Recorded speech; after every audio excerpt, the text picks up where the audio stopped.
Welcome to the Braylon Edwards Show with Shep. Touchdown, Braylon Edwards. Braylon Edwards, touchdown, Michigan. Passing pattern to Edwards, touchdown, Michigan. Where we bring you the best in sports, entertainment, and insight. Join us every weekday from 2 to 4 p.m. as we break down the latest games, analyze the biggest plays, and dive into the hottest topics in sports. We'll have exclusive interviews with your favorite athletes and guests, and you'll get a front row seat to all the action. So tune in to the Braylon Edwards Show with Shep. Got one-on-one going end zone. Edwards in the air. Oh, what a catch by Braylon Edwards. His second touchdown of the game. On the Woodward Sports Network, where sports comes to life. Welcome in, everybody. Yes, sir. The Braylon Edwards Show with Shep. I am your host, Braylon Edwards, and that guy right there who said yes, sir, is my co-host and my guy, Matt Shepard. Shep, what's the word? Hey, that's man? one of those things, don't you think, What? that What has is it? taken off in Detroit and will never leave? What up, though? Well, that too. Okay. Even though I don't use that quite as much as yes, sir, from Yes, Rip sir. Hamilton, right? This Isn't is that true. one of those quick sayings that, I mean, is it similar to Jared Goff? Maybe. Yeah. It could be something along those lines, but when Richard Hamilton said that, I think that's what a lot of people just continue to say. Yeah, we say it all the time. What I love about the yes, sir, what I love about what up, though, what I love about appreciate it with no A, what I love about staying out the way, Appreciate these are all Detroit terms. And what happens is when players come to the city Yeah. that are from other places, other teams, or they're from other cities or straight out of college, they pick up on the terms, they adopt them, and they use them, and then it becomes synonymous with that person. Like, you're absolutely correct. Yeah. Like, Rip was always, yes, sir, that's here. Yeah. He learned that from hanging out with the, Yeah. I'm not going to put the business in the streets, Yeah. but he learned that That's from okay. hanging out with cats in Detroit. So I love when Detroit terms get taken by the players that play here, and then they take them around the country. You know how many times I've been in spaces around this country where I hear a little something and I'm instantly like, they're from Detroit or they know somebody from Detroit. Detroit, yeah. You're here, what up, though? Or you're here, appreciate it. Or you're here like, man, I'm just staying out the way. Who said that? 7 mile, 6 mile. Which one? So One I of love that. one of my favorites that Yeah. I use now, I copied it off one of my dear friends, Terry Mills, who calls T. Mills. Michigan basketball and is a wonderful human being.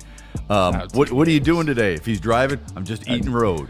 That's all I'm doing. I'm just eating road. That's one of my favorite things. That might be unique to the big man who has lost some weight. Shout out to him. That's not a bad one. Another one that he says that I love is, man, Braylon shooting the blood out of the ball. The blood is one. Shooting the blood out of the ball. That's a good one. That's a good one. The blood's not Detroit. Like, that one's maybe not Detroit specific, but definitely we use that a lot. Yeah, for sure. We use that a lot. Do you say slow up? Oh, you talking about during the game or just in general? Just even like when we driving? Oh, pipe down.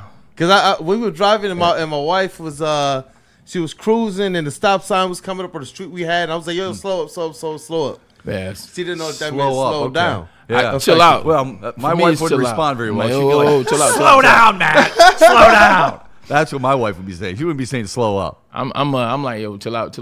Speaking of chill, sweet potato, what's going on, brother? How you feeling over there, It's sweet potato happening, cam? y'all. I am good. Survived the weekend. See, I called him on purpose in that phone. I said, sweet potato cam, what you got going on over there? What's How about word? the hat for sweet potato? It's awesome. You know You what? I like that figured chulo? You like that chulo, huh? smooth, man. You like a South Park character. You know what I'm saying? Got like the South Park character. But that's a good thing. Whoa, Shep. That might be the That is biggest. a good one. That's a really good one. I finally got Shep to laugh. All right, man. What time is this? We got to clip this. This is 2:05 on Monday. What are you talking about? I laugh every day. Man, that I was work this before job. I That even was got to a little mention different though. Pistons. Like you, that was a you broke That's character. South Park character. He's still going. It's perfect. All right, I love You it. deserve a badge for that one. I figured we start off with a I little told bit you of fun. he's sneaky funny. Yeah, I try to tell you that Gold all star the for time. Brett. I Hell tell of a that. I weekend. try to tell that to people. They're like, big, strong Braylon, played football, tough guy. This, all that other stuff. I say, sneaky funny, man. Yeah. Sneaky funny. Sneaky funny, man. Look, it was a great weekend in sports. Can't wait to get into it. Obviously, the conference round in the NFL, as well as Detroit Pistons played this week, as well as some other things that happened. But I figured before we get into the weekend and the snow and all that was, how about we start off with 2 truths and a lie. Old school game, 2 truths and a lie. You tell 3 things, and you try to figure out which one is the lie. Shep, sweet potato, would you like to go first? Or, since it's my game, would you like me to go first? It's your game. Very well. I was ready for this. Here we go. 2 truths and a lie. All right. Thing 1. My very first organized football game play resulted in a touchdown for me. Your very first. Organized football game play. So the very first play that I ever played in organized football resulted in a Braylon Edwards touchdown. 1. Thing 2. Okay. My first NFL touchdown was 35 yards. Okay. Thing 3. My first NFL, I guess that I blew that one. I'm laughing not as hard. I blew it because it's 2 different things, but I guess I can make it work. My first NFL touchdown was 20 yards, okay? The next one and the last one is my first NFL touchdown was at Ford Field. Okay. Does that include preseason stuff too? Yes. Okay. So the lie is that your first ever play in football was a touchdown. So your first touchdown was 20 yards, and your first NFL touchdown was at Ford Field. Okay. Okay, that's my guess. Sweet potato can. What's the lie? I think the lie is the Ford Field touchdown. Ooh. Okay. Okay. What's the lie, say you, Kool-Aid? Man, yeah, I was gonna say the Ford Field touchdown. Ford Field touchdown? Yeah. My very first touchdown ever was at Ford Field in a preseason game. Yeah. I said that. He told the story. You 100 guys need to listen. See? Be Catch 'em locked off in guard. and listen. I thought it Yep. was. Oh, you mean like ever, like regular season and preseason? 100%. That's I why I was asked. smart That's to why- myself. I was like, when I know the Ford Field one was preseason. But that's why. you gotta ask questions. Questions matter. Listen, Lisa. That's why I asked him. Listen, Linda. Does that mean preseason too? And he said, yes, it does. 100%. He's told that story before. First organized game that I ever played in, I had a 90-yard kickoff return for a touchdown. Okay. Very first play ever. 20-yard one. Okay. The very first touchdown I had in the NFL during the regular season was in Green Bay, and it was 80 yards. And since I worded it wrong, Yeah, I thought I it should've still picked up would on be Detroit Ford Field. That was a fade. That was 5 yards. that. Gotcha. So I was trying to do Green Bay Lambeau, which was 80, and then this one I worded it wrong, but here we are. So the lie is that you The yardage your on the touchdown. The yardage on the touchdown. Yards on the Okay. touchdown. All right. It would be a lie. Do you have your 2 truths and a lie? I do. Yes, Okay. sir. Go ahead, Cam. All right, we're gonna say. So I've been I visited all 50 states. Wow. Okay. Yep. I have won a state championship in soccer, also known as a state cup. Okay. That's a good one. And I have met Anna Kournikova Hello. in the wild. In the what? In public. Out in Okay, I public, got in the you. wild. Oh, in the wild. Okay. I thought you were talking about like out in the Like woods the jungle? somewhere.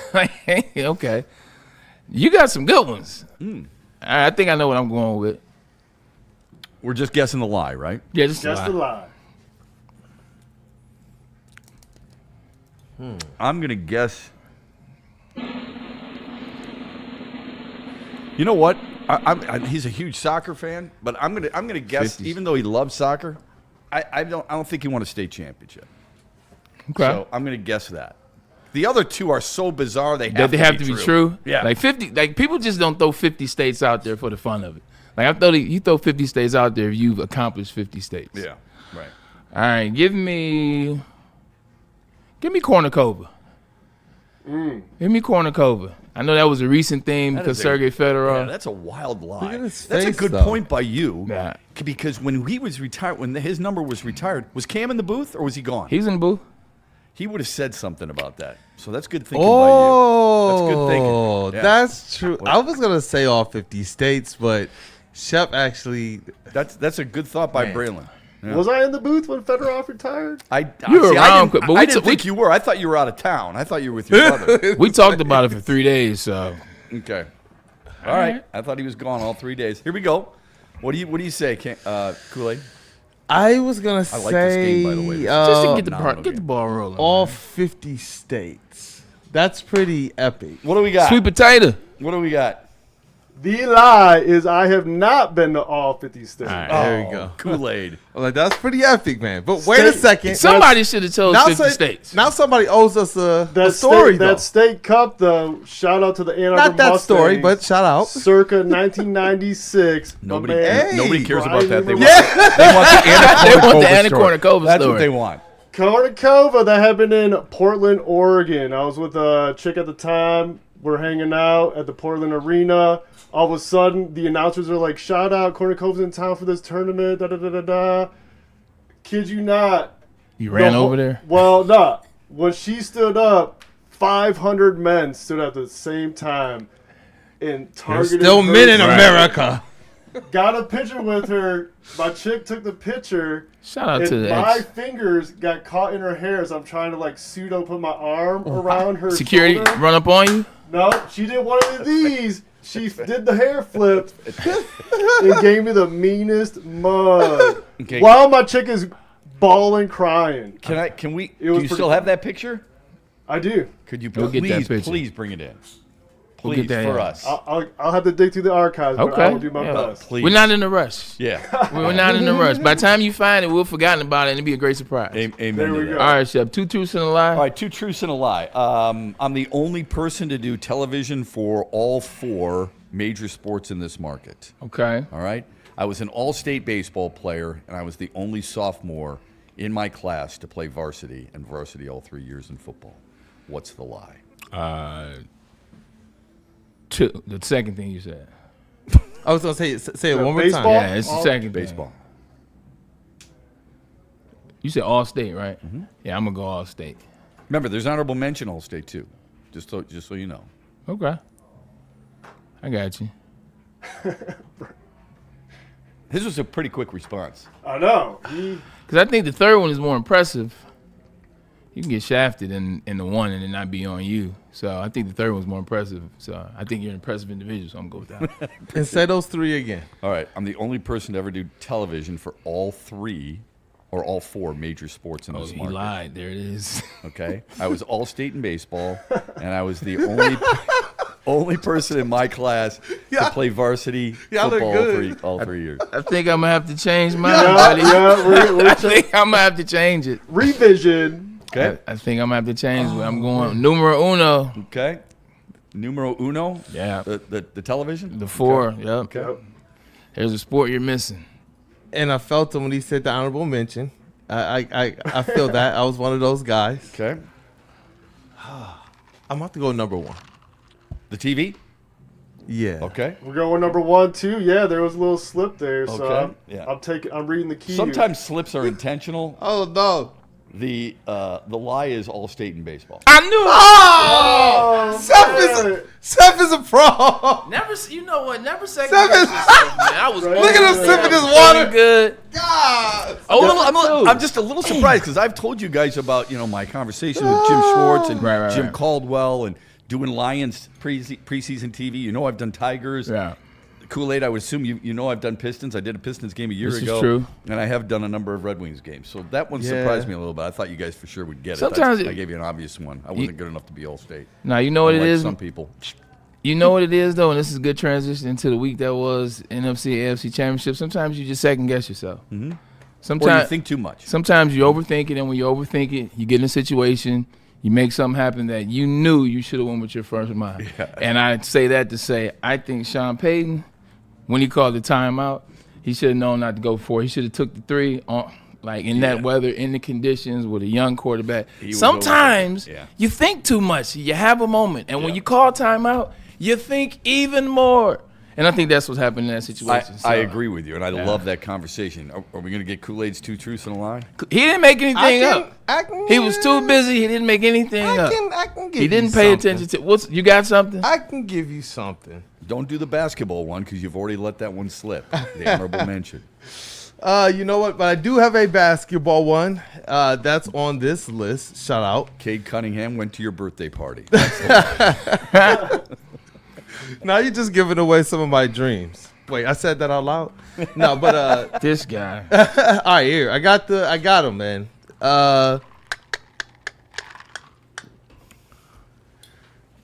scored 63 points in a high school game. Okay, That's Larry basketball. Bird. I was in Downriver. All right. Jordan.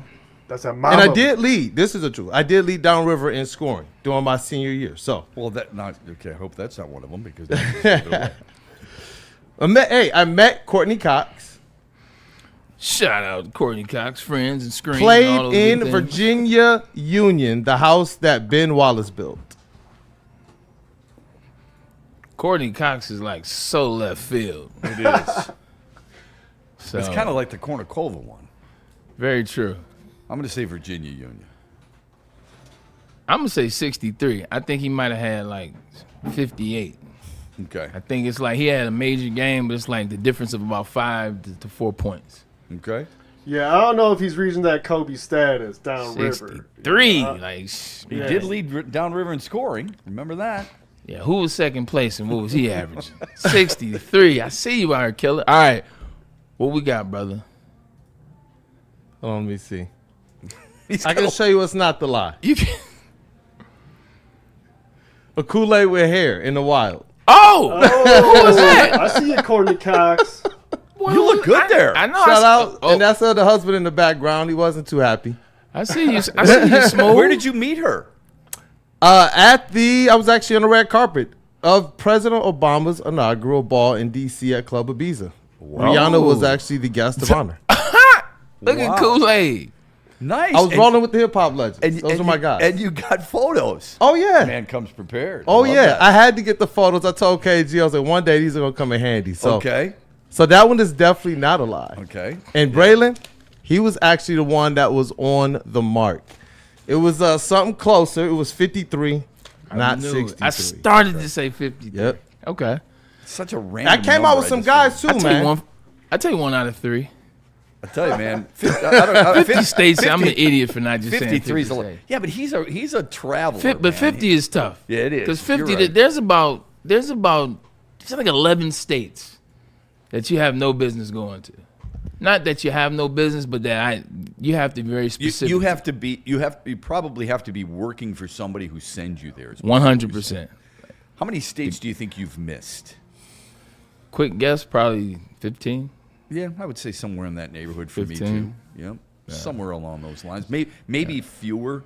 Yeah, maybe. Quite honestly, there's only like Montana for me. That's what I was going to say. Montana, Wyoming, the Dakotas, I've been to Wyoming, the Dakotas, Nebraska. No, I've been you've to been to Nebraska. Nebraska. Track, football. Yeah. Alaska would be for me. So it'd probably New be Mexico. New Mexico. Throw Yeah. that one in there. Delaware, Maine. Been through them. I don't know if that means I've been in there, On but the I have road been through traveling. them. Yeah. Delaware, Maine, like I would say like the Great Plains, Great Western Plains, that whole 9 yards. Yeah, I would go New Mexico, and then a couple on the East Coast, like Maine, Delaware, Vermont. Rhode Island. Yeah, I've been to Rhode Island random. Have you? Okay. I have. Yeah. Quahog too. So if all my family got love, a shout out. Hey, by the way, It's over not real, the that's weekend, why. did you guys see this Alex Honnold, the rope-free climber? Oh yeah, the Yes. solo 101 guy. Sky- On Skyscraper? Netflix, hour and 42 minutes. Okay, that's some. I mean, that made my stomach drop. I'm not afraid of heights, but watching that dude do what he was doing made my stomach drop. What's the one thing that can freak you out more than anything else? I love this conversation because this lets us know that the Lions were nowhere near the playoffs or in the playoffs still because we're just completely forgetting all about the playoffs. I'll get no, there. I'm not. This isn't you. I'm enjoying it. I just What's wanted up? to get your thoughts on it because when I saw that, I thought, that takes some guts. That's an understatement. And a little bit of a screw loose. Like running across Woodward when the light's about to turn red and some cars, you got a little bit distance. That takes guts. Oh, you've seen me do that. Yes, 100. That takes guts. But climbing the Taipei 101 with no rope, with no harness, with nothing extra, that's just ridiculousness. Yeah. And always good, bad, the whole 9 yards. But he was very relaxed. I mean, he was even doing things towards the top where you're like, what? Just get there. Like he was playing around. He had his feet like in one hole, one slot, and the other. He was kind of looking, taking pictures, sitting back. Like, I was like, I said, bruh. That is I said nuts. the end is the hardest part. Then it was like a latter part towards the end. Once you got, and he made that part even harder than I thought it had to be. But I have nothing but that was amazing. Like he did that. What's the highest you've ever been? I mean, hold on. First of all, can we? How effing strong is his grip and his fingers and like, you know how you do the grip test sometimes, like when you got. How strong are his fingers and his hands? He could probably catch everything. And to say at the end, just so people know, in case you miss it, you got to check it out. It was on Netflix. It was a 10-second delay. I assume just because. Yep. But he said it was a lot less scary at the top than it was on the side of the building. Which, okay, I mean, I don't know if you've ever been on top of somewhere, you're looking down and you're just like, oh boy. Like there's a part of the Empire State Building where you can go out and it's got a glass floor. I've been and up there. Well, yeah, sure. So, I mean, to me, that was really deep. Here's the question. Here's the $1 million question. If he has family, I don't know. I didn't watch that part. If his family came out after the end, I just watched. He climbed the top. I changed the channel. But where does the money go if he would have failed?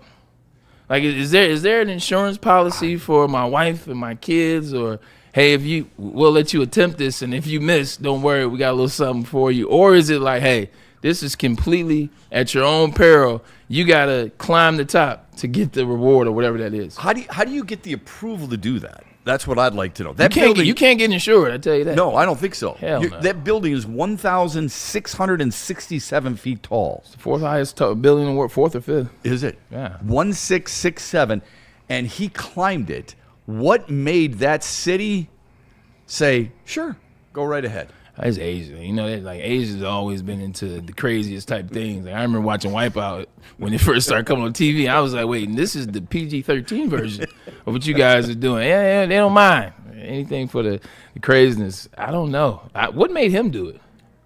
I guess he's done these things before. He gained some worldwide fame, according to some, ascending to Yosemite National Park's 3,000-foot El Capitan without safety equipment. Or a rope in 2017. It's the modern day Evel Knievel. Now that he's done this, like maybe we get you some endorsements with Red Bull, and maybe you dial it back a little bit, because the Taipei 101, you can only go up. What's next? The Burj Khalifa? I don't know what. And Burj Khalifa doesn't have all those little pockets where you can grip and slide to the right. There's a little more window. I saw Tom Cruise do it. You know what else? Let's do it. You know what else I'd like to know? I'd love to know why that building. Does he look at that building aesthetically and say, I can climb that. This is why I've chosen it. What makes him think he can climb that? And he did. 100%, because I've legitimately seen some rock walls, you know, and like, oh, I can climb that and climb it at events. And then you also see some rock walls a little more inverted. And I'm like, no, I'm not going to try that. I mean, I may, but I don't do it in front of all these people. So he had to know that, well, this is the one. Yeah. Like, we're going to try one. Taipei 101, sign me up. Yeah. It was amazing. All right. I don't know if both games were amazing in the championship games, but I'm excited to get your take on them. We will. What? Did you Shout out to those Rams, man. Well, but I don't think both games. I don't think the other game was that amazing. The weather was interesting. I'm disappointing Braylon. I'm sorry, but bro. We're disappointing me. We're gonna get to that. We are. I'm disappointing you. Oh, I'm sorry. Man, nah. We're gonna get to your thoughts on both the games, the key points. What was trending, coaching decisions, and a whole lot more. But first, we're going to take a quick timeout. First, Nick's got hurt. From Ben Johnson, you got that right. And Art and Jake's. I tried to lobby for Stiddy too. I was up here lobbying for Stiddy too on Friday. Yeah, I picked Denver. I did too. I mean, I picked Denver. I thought they were going to keep it close. They did keep it close, but obviously they didn't win. I'm not going to blame Stiddy all the way, because somebody else. We got Best and Bus. He might be on the bus side when we get to that. But first, let me tell you about Ben Johnson. Corporations, the government, even your insurance company will do whatever it takes to minimize their liability and withhold your compensation. Don't let that happen. We're not about that. What we're about calling Ben Johnson and making him the fighter for you. He's been doing this for a very long time with high success rates. Let Ben Johnson Law fight for you. Go to VENfights.com. Clear your Friday night. This one's going to get heated. It's Michigan State. The watch party is Friday, January 30th at Art and Jake's in East Lansing. The Wolverines heading into the Breslin Center. Now remember, both these teams got to play tomorrow night too. Michigan's going to host Nebraska. Nebraska's 20-0. And Michigan State is going to be on the road at Rutgers. If they both win, I suppose it doesn't matter. They're still both top 15, top 10 teams, and they're going to clash for the first of 2 regular season meetings at the Breslin Center Friday night. We want you to join us, Woodward Sports, at Art and Jake's in East Lansing for the watch party. Wear your colors proudly and enjoy the atmosphere. Go Blue. Fitness now has even more best-in-class strength equipment. Join today for $1 down and save. We're stepping it up. We're not slowing down. Finding new faith, new focus. Love that new equipment smell. So, you in? Join the club today. Save when you join for just $1 down, $15 a month. Planet Fitness. We're all strong on this planet.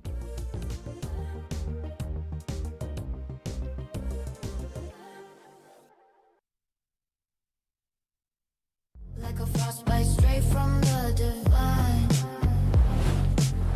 Cold rush on my skin feels so fine. Muscle freeze, the ache. No side effects, no mistake. Chill Sub-Zero. Icy and true. Feel the chill. It's all for you. It's not magic, just science play. Chill Sub-Zero. Big injuries, big news. Twice a week, Dr. Jeff Pierce from Michigan Sports and Spine joins Woodward Sports Network for the Injury Insider Report. Big D Energy Tuesdays at noon. Braylon Edwards and Shepard Thursdays at 3:30. Get expert analysis and in-depth breakdowns on the latest sports injuries from the man trusted by top athletes in the community, like D-Mac. Whether it's the Lions, Pistons, Tigers, or Red Wings, Dr. Pierce talks us through it all. Don't miss the Injury Insider Report with Dr. Jeff Pierce, your go-to source for understanding the impact of injuries on the games and players we love. Only on Woodward Sports Network. Scan the QR code on the screen or go to MichiganSportsandSpine.com to see if Dr. Jeff Pierce can help you.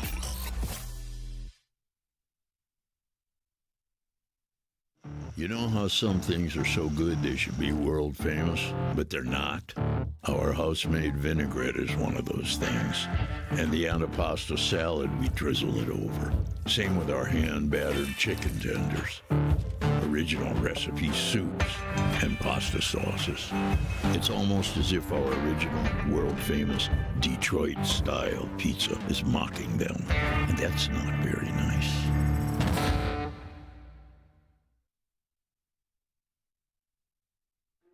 Why do we fight?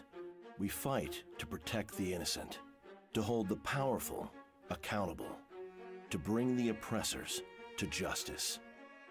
Why do we fight? We fight to secure and preserve our civil liberties, to get each and every one of our clients the justice they deserve, and to make the lives of real people just like you whole again. ThenFights.com.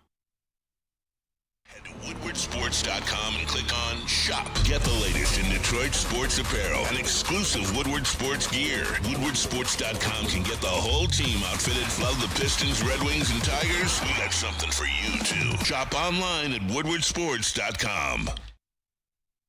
Planet Fitness, where your fitness is essential. With over 50 metropolitan and Detroit locations, Planet Fitness is the gym for you. There's no judgment here, and also there's trainers on staff and training rooms, locker rooms, and completely clean. Great locker room, great weight room, newest weights. They keep you up to date, whether you're just starting your journey or you've been locked and loaded, man. Come down to Planet Fitness and make us a part of your daily routine. Got some really good basketball, hockey games moving up this week, including, as we mentioned, the Michigan State game on Friday night. When you watch these games from your couch or with some buddies at their place, or maybe it's in arena, let's say you're tailgating before, the drink you want to make sure that doesn't fill you up, doesn't make you crazy, it's Sun Cruiser Vodka Iced Tea. If you want a good, clean, crisp, sipping beverage, Sun Cruiser Vodka Iced Tea is that beverage. Only 100 calories. This season, let the good times cruise with Sun Cruiser and Woodward Sports. And please drink responsibly. And we back. We'll make sure we get some super chats in here and get those on a regular basis. We always appreciate you folks chiming in on the chat for sure, and joining here is the Braylon Edwards Show on Woodward Sports. So the Super Bowl is set. It's a rematch. Patriots, Seahawks, a road team, and a home team. I don't know how much of a surprise it was. I don't know how you looked at the games and looked at them as an entertaining game. Obviously, the second one was more entertaining. But let's take them one by one, and we'll first start with the early game, the Patriots and the Broncos. What stuck out to you in that regard? I don't have to be any different than anybody else. Sometimes when you have a good story to talk about, let's stay with the good story. The story in that game right now is Sean Payton having a chance on the second possession to go up 10-zip at home, and you know it was coming in the second half. What I mean by that is the weather. One thing coaches know, they know all the conditions. Well, let me take that back. Well, coaches know they get to this point, the AFC Championship game, the NFC Championship game, they know all the parameters around the game. So Sean Payton has looked at the weather report. You knew what the weather was going to be in the second half of the game. You knew you wouldn't have the type of opportunities that you would have in the first half. So when you get a chance, this is how you want to start the game. It was a dream start for the Denver Broncos, who were without Bo Nix, who you saw above during that game. First drive, you go out there, first drive, get a stop. Not stop, just get to score the touchdown. You open up the game. You get the touchdown, big play over top to Mims. You're feeling good. You get your young quarterback, hasn't thrown a pass in the game in a couple years now. You get him comfortable. He's settled in. Then what do? You follow up with a touchdown pass to Cortland Sutton. Now you got the juices going. The first 15 are hitting on all cylinders. You're feeling good. The next thing that can go right for you as a Denver Bronco is if you can get 3 and out, or if you can just get one first down and then get a stop. Or get a turnover. Just get a stop or a turnover. Guess what? They got to stop. Yeah. They get a stop, 3 and out to be exact. They get the ball back. Now they're marching down. Yet again, this is possession 2. Football couldn't be better. You could feel it, couldn't you? You could feel it. You could hear the Denver Broncos fans. You could feel Stiddy, as they like to call them. I don't like the nickname because, you know what I'm saying, you from certain areas, Stiddy could refer to something else. So with that being said, Jared Stidham is operating on all cylinders. You're feeling good, and your defense is showing you, hey, we're going to be here for you. You get down in the red zone. Sean Payton, we know him to be a risky head coach. He made the riskiest call probably in Super Bowl history, and that is going for an onside kick fresh out of halftime. So we know that's who he is. Sean, this isn't Bo Nix. This isn't your starting quarterback. This isn't a situation where the weather is 45 with a light breeze, if you will, and some sunshine. This is going to be an ugly day, a backup quarterback, and you have a chance to put points on the board in the AFC Championship. 10 points is a good amount of points when you're looking across from you, and you're seeing that Drake May is also a young quarterback, a first-timer in this space. You go for fourth down. Didn't look like a good play call, although it did seem like LeJordan was coming open. I just don't think that's a good play call. I don't know why he, with all due respect to Jared Stidham, you're putting that play in his hands. If you're going to do that, and he rode out on it too, like it was too many elements of that play. Too many elements, right. Why not take the points there and give your young quarterback a chance to go to the sidelines and say, I just led 2 scoring drives, and we're up 2 scores. And this is not armchair quarterbacking by any stretch. I didn't understand why. I could get it if it was Nix. I really could. The Stidham under center, with everything that's associated with it, that surprised me a little bit. Yeah, 100%. Like it surprised me as well. Look, you got a young guy out there trying to figure out his role in this game. You can thrust him into a situation he wasn't preparing for, but yet, here we are operating well. Here's a chance to put another more 3 points on the board. It's a whole age-old argument. 3 points versus going for it. It's the fourth down. It's the Dan Campbell and what he created. The problem is with these teams, they're still holding on to the aggressiveness of the fourth down, and they're taking away the fact. Pay attention to what is your situation, what is your circumstance. It's different. This isn't the regular season. It's a different circumstance. It's a different deal. Even all those good fourth down teams, they took a step back this year as well as the year before. They're not operating on as high of a cylinder. If you don't believe us, ask the Detroit Lions about that. Yeah. So I was wondering if that's a trend. I wonder if the trend will start to reverse a little bit. It has to. When we're seeing we've seen more and more. I do think it's a Dan Campbell effect. I really mean that. Him doing that a couple of years ago, how many teams saw it pay off? And it's a trickle down to college. I think it's a trickle down to high school as well. It is. But I wonder if it starts to reverse its course a little bit, especially with guys who are considered, in that area. I get it if you're at your opponent's 40-yard line. okay, and it's 4th and 2, 4th and 3, whatever, because punting does you what, and how what are the chances of making the field goal in that weather? I don't understand if you're in field goal range and it's a comfortable make, why you would do something like that. Yeah, everybody's still stuck in, especially Detroit fans. I get tired of looking at the chat, and they're always like, oh, they're going back and forth arguing. I can't wait till we get some other topics and talk about what our chat likes to talk about. But the 4th down, I heard this say, I don't want to steal this from somebody else. I think Dan Orlowski talked about it. Said 2-3 years ago when the Lions were extremely well at the 4th down. One, it was new. Guys really weren't going for it on 4th down. They caught the league by surprise. Oh, by the way, they had the best offensive line, or second if you want to give it to the Eagles, in the league. They had new running back situation with Dave Montgomery, Jameer Gibbs. The league didn't know about the offense. Ben Johnson. Ben Johnson was the key, and when we were going for it on 4th down. The other two teams that were successful, the Commanders were very successful that year with Jaden Daniels, and we saw that in the playoffs. They had something special, another quarterback, if you will, and then it was the Eagles. What did the Eagles have in common with the Lions? Yeah. Best offensive line in football, and they could run the ball and pass the ball, and they had a running quarterback, the tush push, etc. Well, tush push isn't working as much as it used to. True. Detroit's offensive line isn't as good this past season as it was in the past to be able to implement that. Getting back to Sean Payton. Play to your personnel, man. Yeah, play to your personnel. And at the end of the day, Sean, like, you know better. Like, people call you a Hall of Fame coach because you will be a Hall of Fame coach. You've won a Super Bowl. Like, you've had extensive runs when you were with the Saints. The turnaround that you've done with the Denver Broncos, it warrants you respect and a tip of the cap. I can't tip the cap for a guy, though, who's going to go for it when you know that you got a backup quarterback and the conditions are coming down the pipeline. Yeah, when I talk to you and other NFL players all the time, you guys always talk about two primary things. First of all, coaches need to put their players in a position to be successful. I don't think he did that, number one. Number two, if you're ending drives, and Troy Aikman has said this numerous times, if you're ending drives and kicks, that's a good thing. That means you're either kicking a field goal, kicking an extra point, or you're punting away. At least you're not turning it over, okay? Also, I look at it like this. Let's take all the hey, and this is what Sean Payton did and what he didn't do. Let's just kick it, Shep. Here we go. You mean to tell me you're about to go up 10 points and your defense is that good, Shep? At home. Shep, they've been the best defense. Like, the best three defenses all year, or just two, have been the freaking Denver Broncos and the Houston Texans. Mm-hmm. And you can argue maybe Seattle's in there, New England's in there. Seattle's probably the best. Yeah. They've been one of the best defenses. They played really good defense yesterday, and then in the second half, you had the weather. Outside of Drake May's feet, they had nothing going on offense. It was Drake May's feet, which is 2 games in a row. Right. Why would you go for 10 knowing your defense has been that good all year and you're at home?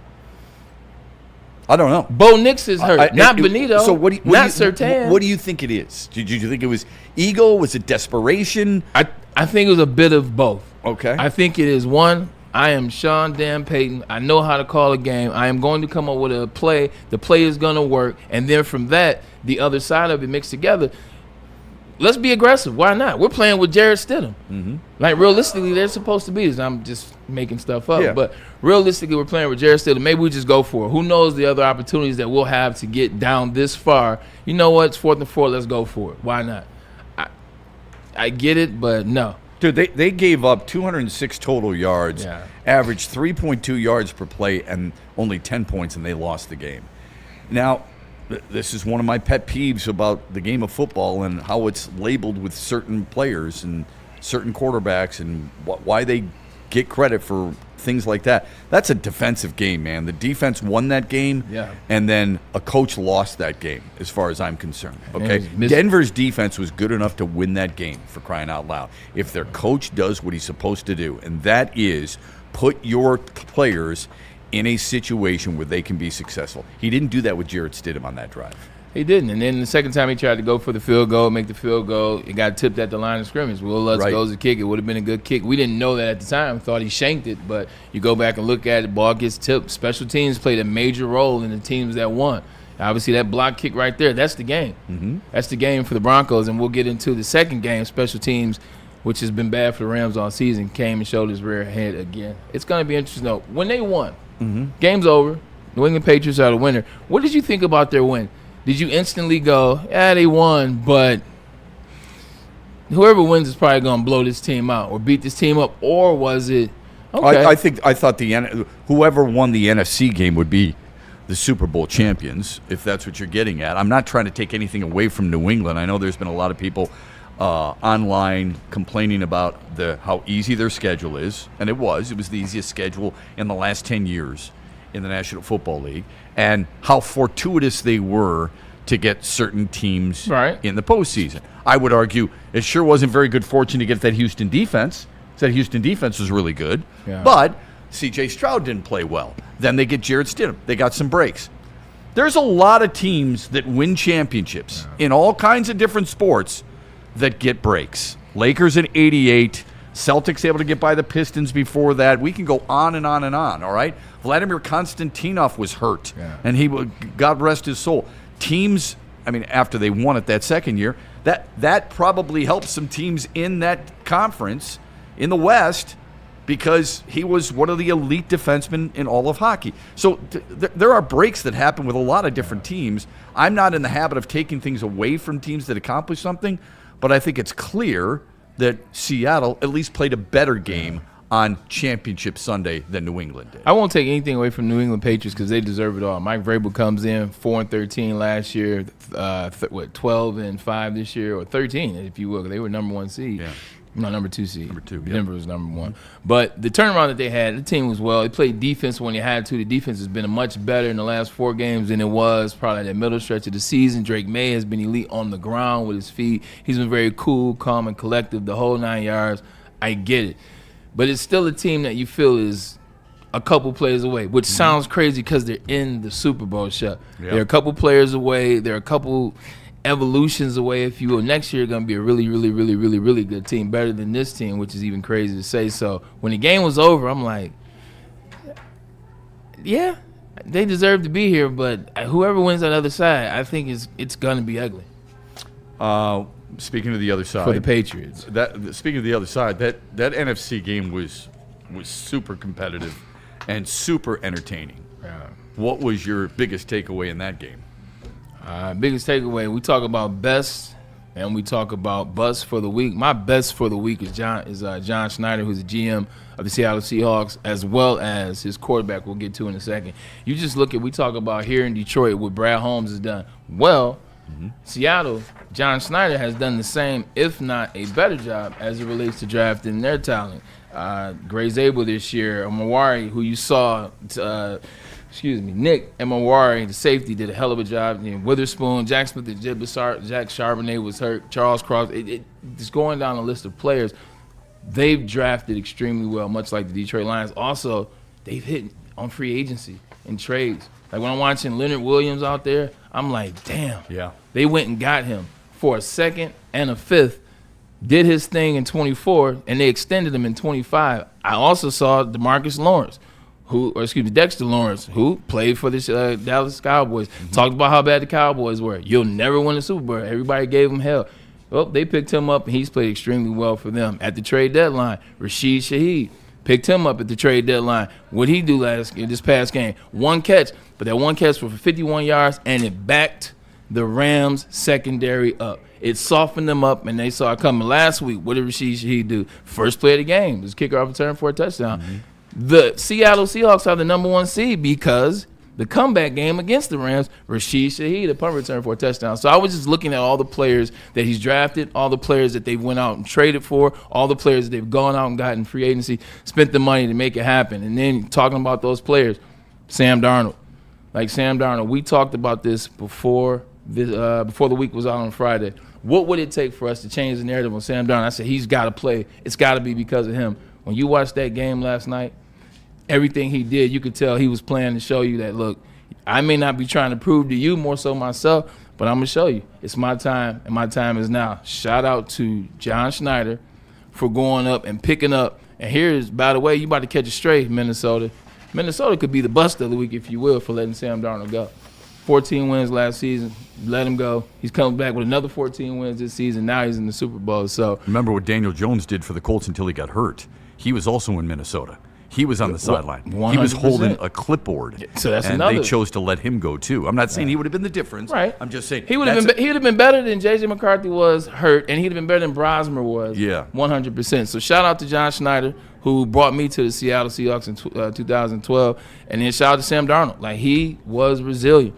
All the shots that he took for all the I see ghosts, and everything is warranted. Yeah. That's the other side. Like, people today is like, yeah, remember you guys were talking stuff? Yes, because everybody was. I see ghosts. But you know what, Shep? It's not about where you go. It's who's there. Who can cultivate your talent? Who can develop you? Who can take the time and spend some time with you? Who can prove that, hey, look, I want to make you the best player that you could be for this franchise, and we drafted you, and we're going to make this franchise echo you. A lot of times back in that era, guys are drafting quarterbacks and trying to get them to fit in a system. We drafted you, now fit into what we do. Like, make this thing work. Doesn't work like that. Little trivia question: if Drake May and the Patriots win the Super Bowl, the University of North Carolina will be the 6th school ever to produce a president and a Super Bowl winning quarterback. Your alma mater is one of them too. Tom Brady and Gerald Ford. Correct. Yep. Yeah. The others are Delaware, Biden and Flacco, Miami, Ohio, Harrison and Ben Roethlisberger, Stanford, Hoover with Elway and Plunkett, and Navy. Oh, I got this one. With Carter and Staubach. Correct. Right.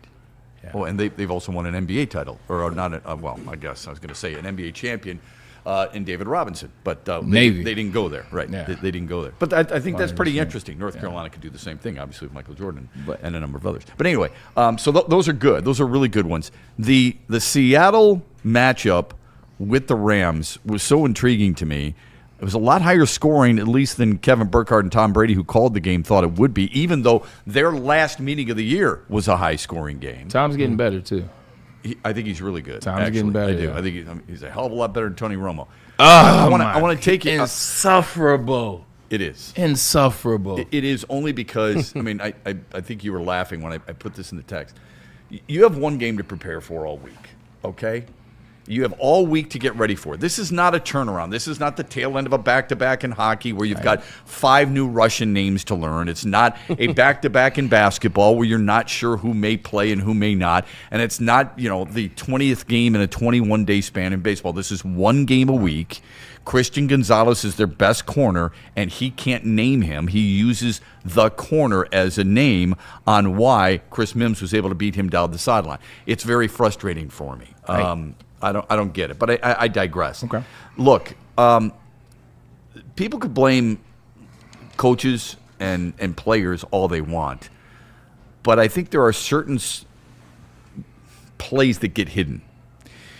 The one in the Rams game, how much do you think of a factor was the muffed punt? So, Sean Payton, I had a whole little fun thing. The two Seans, I think they both could be busts of the week, if you will. A couple calls in there from Sean McVay caught me off guard. The muff punt is his fault. Here's why the muff punt is his fault. Xavier Smith, rookie. Once you fumble one, and then you also misjudge another one, Sean McVay, do your job. The special teams has struggled for the Rams all year, hence why their special teams coordinator was fired after week 16, so they're operating with an interim special teams coach who also needs to be fired.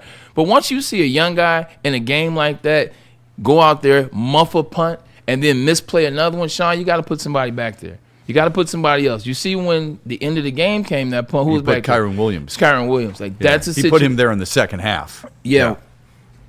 After the muff punt. The muff punt happened in the second half. At 12 minutes left in the game, which is the first big factor in that game.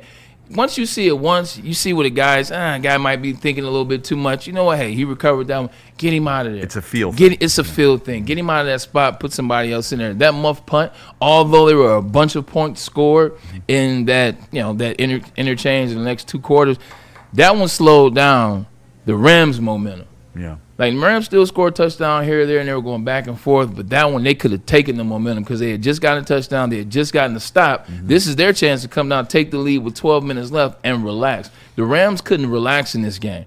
Seattle comes out hot. Boom. First drive, they come down, get it going, get the thing going. Seattle takes the lead. 7-3. Yeah, they settled for a couple of field goals. The Rams did 7-6. I get all that. What about the and they score right away? The goal for it on 4th and goal from the 5. And you're down 4. You go for it. You got about 5 minutes, right, left in the game, and you're going for it on 4th and 5 instead of kicking a field goal. From what I could tell, everybody was covered. I don't know who that's on, okay? I don't know if the quarterback's supposed to change it at the line of scrimmage or whatever, but you can't throw it to somebody who ain't open, right? And he's not a mobile quarterback. So on 4th and 5, do you kick there? Should he have kicked? I want what you felt at the time, not now. 3rd and 5, I'm trying to figure out why number 15, whose name eludes me right now, it'll come to me in a second. I can't understand why he's on the field. You're trying to go to the Super Bowl. I need my best 5 skilled players on the field right now. We're trying to go to the dance. Like, I'm not trying to experiment with Mumphrey. I'm not trying to experiment with Tutu Atwell. I'm not trying to experiment with Jordan Whittington. I'm not trying to experiment with any one of those individuals. I'm trying to use Devontae Adams. I'm trying to use Puka Nacua. And let me get these 2 tight ends that can rock and roll, whether it's Higbee or Parkinson, whether it's Parkinson or Ferguson. And then, shoot, for the heck of it, give me all 3 of them. Give me all 3 of them. And then give me my running back, Kyron Williams. Or flex Blake Corum. He ran his ass off. So let's start at 3rd and 5. I thought that was wrong personnel to be on the field. Okay. Good. I like that. See, that's a little bit deeper than I think most people have gone. Usually it's more about the routes, and you're into personnel. I'm with you on that. I didn't even think about that, but I'm glad you brought it up. I can't remember if they had both tight ends out there. You got to have Parkinson out there for sure. And, of course, most people would say you'd want Tyler Higbee, too. And they went away from Higbee. Yeah, one catch at the end of the first half, and then I didn't see him again. I saw a lot of Ferguson. The one target. I even saw another tight end. They got like 9 tight ends on the team. You get to 4th and 5. And I heard Sean McVay say this at the podium. He says that the play, Kyron should have been open. The defensive back or the safety or the linebacker for the Seahawks blew the coverage. And he said that, and everybody got mad, like, you're making excuses. He's not making excuses. He's telling you what he's seen over and over and over on film. But I don't think they blew the coverage.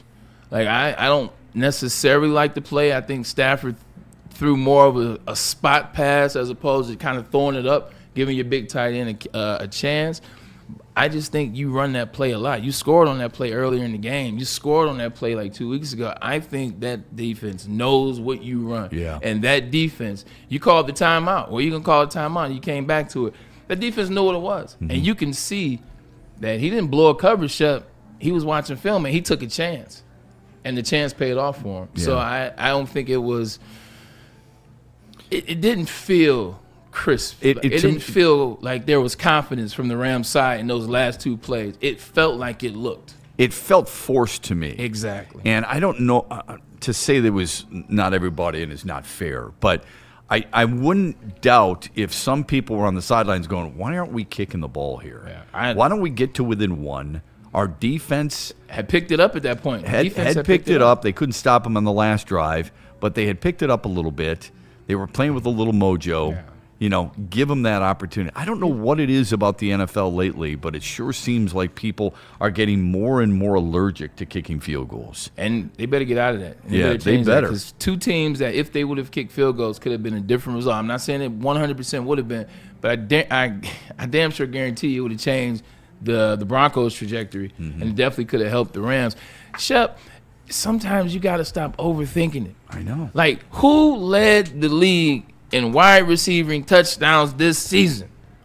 It was Devontae Adams. Yep. And Devontae Adams had 15 touchdowns, and guess where the majority of them happened at? They happened inside the 10-yard line. On 3rd and 5, why are you not just lining Devontae up? They do a really good job of having him and Puka on the same side. When you put them on the twin side, now it's a tougher situation. We got to worry about 2. Why didn't you run Puka on the inside slant and run Devontae on the fade, or vice versa, run the inside? Why aren't you running a fade with Devontae Adams? Because in my estimation, he's going to do one of 3 things. The higher side, touchdown. Right. The second highest side, flag. The third side, incomplete. And guess what? I can live with that because it was Devontae Adams or Puka Nacua. Me too, 100%. And that's where they overthink it, number 1. Yeah. Number 2, if I'm an OC, or in this case, the head coach, and maybe I give way too much credit, I've got 2 guys who are arguably Hall of Fame players in Devontae Adams and Matthew Stafford. I want to know what they think. I don't know about the arguable side. Well, I think there's a pretty good argument on whether or not, some people would argue that Matthew Stafford is not a Hall of Famer. I think they locked and loaded. Like, if they tell you that, they're crazy. Yeah, well, maybe I'm talking to too many people here in Detroit. Anyway, bottom line is that you stick? Shout out to my people. These you bring them. I want their input. I think that's what good coaches do. I think there's too many. I've said this forever. offensive coordinators are the most, not insecure, but the most high energy / decision makers. I got to have the final say. They got to have the final word of just about any occupation I've ever met in my life. Like, they have to know everything. It's got to be their way or not. Bring in your best players and say, what do we like here? This is the key to the game right here. Yeah. What do we like? What are we going to run here? And if you guys are on the same page, even though I'm the one who's got to face the bullets, when I get there in front of the microphones, I want to know what you guys have to say. And if that's the case, if you need to take a timeout, or if you need to use one there, use it on third down so you can calm the guys down, so you guys can figure it out, so you can get that input on the sideline. Hey, look, Matt, what are you thinking? Because I guarantee you that wasn't Matt play call, and that's why Sean Payton was so frustrated. You could see on the sideline. Yeah. Puka Nacua was starting to come open late. I think he saw that, but that was his play call. Like, you got to get you guys input on that third down. I'm telling you, that's where it was. Now I want you to think about this. There have been 26 USC quarterbacks in the National Football League. Sam Darnold's the first one to ever take his team to a Super Bowl. Okay? Yeah. If I would have told you before the year began that Drake May and Sam Darnold would be taking their team to a Super Bowl before Josh Allen, before Lamar Jackson, before Dak Prescott, before Baker Mayfield, before Justin Herbert, and before Trevor Lawrence, how many people would have said, yeah, I can believe that? I don't think many. No, I'd be lying. I'd be lying. I saw this working out for Seattle. I didn't see it working out for Seattle to the tune of 14 No wins. way. I saw it working out for Seattle to the tune of 11 wins, maybe 12, and they get in, be a 3 seed, 4 seed, et cetera. Maybe challenge the Rams, not beat the Rams. I didn't see this happening like this. But once again, this is how they built this thing out, and that's why I brought John Snyder's name up. He built it through defense, offensive line, the draft, as well as free agency and the trade deadline. He hit on all. So now the conversation I've been hearing today is, well, because Sam Darnold got to the Super Bowl, this in Detroit should let you know that, yeah, Jared Goff's going to win your Super Bowl. That's the conversation. Ladies and gentlemen, that couldn't be further from the truth. Yeah, I don't get that logic. The conversation, I don't follow that. It's not because of the type of quarterback he is. Sam Darnold's lesser on the mobile side. He's the guy that you build around because he's the manager, et cetera, et cetera. Like, can he win you a Super Bowl? The conversation wasn't, can he get you to the Super Bowl? Jared Goff's been to a Super Bowl. Sure. This is Sam Darnold getting to the Super Bowl. The conversation is about all the things around him. It's around and talking about the GM. How is your GM? Is your GM going to give you what you need offensive line-wise? Is he going to give you the weapons that you need? Is your GM going to make sure your defense, which I know you want to bring up, is your defense tight? Is your defense sound to be able to get through the conference round, to get to the NFL? What does that look like? What does the competency look like all the way around? And what does that quarterback look like when he's in big spots? I was kind of rooting for the Rams for this reason primarily. Devontae Adams was 0-4 all-time in conference championship games. He's now 0-5. Yeah. And that's the second most losses by any player since the round was created back in 1970. The only other player who has more is John Cappelletti. Yeah. John Cappelletti won a Heisman Trophy, played primarily with the Rams. He was 0-6. So I was there, there's different reasons. I don't have a problem with Seattle going there. That's good. Yeah. They got some guys. Kenneth Walker III. Good for him. I'm really happy for Sam Darnold, to be honest with you, because I think he's gone through hell and back on his young career so far. But man, alive. I mean, that's tough for Devontae Adams. Really tough because he's a hell of a player. He is a hell of a player, and he's been one of my favorites. He's been my favorite wide receiver in this league for a very long time. Like, he kind of was like the next one for me after maybe Calvin. Mm-hmm. Like, once Calvin hung him up, he was kind of like that next one that I was like, yo, I like this dude's game. Getting to Kenneth Walker, K9. Man, he's been one of the Michigan State players that I just didn't care that he went to Michigan State. I've always said I liked him. Like his physicality. He's tough. He's tough. See, the first thing I said is physicality. Yeah. I like his physicality. I like his athleticism. I like his ability to change pace at the same time. Holds onto the ball. Pick it right back up. Holds onto the ball. Never complains. Like, he doesn't mind sharing. Hey, you want to bring in Zach Charbonnet in the goal line? Not avoid contact. Yesterday he showed you he does not need to to come out of games, but I digress. It worked for you to get you to this point. No Zach Charbonnet. He knew he was going to have to pick up the slack. Over 100 yards in terms of receiving and rushing. He made the plays that matter. In my opinion, the play of the game he made. The play of the game at the end he made. They go for it on 4th down. They don't get it. Then Seattle has the ball. 2nd down and 9. He throws the ball to the flat in the left.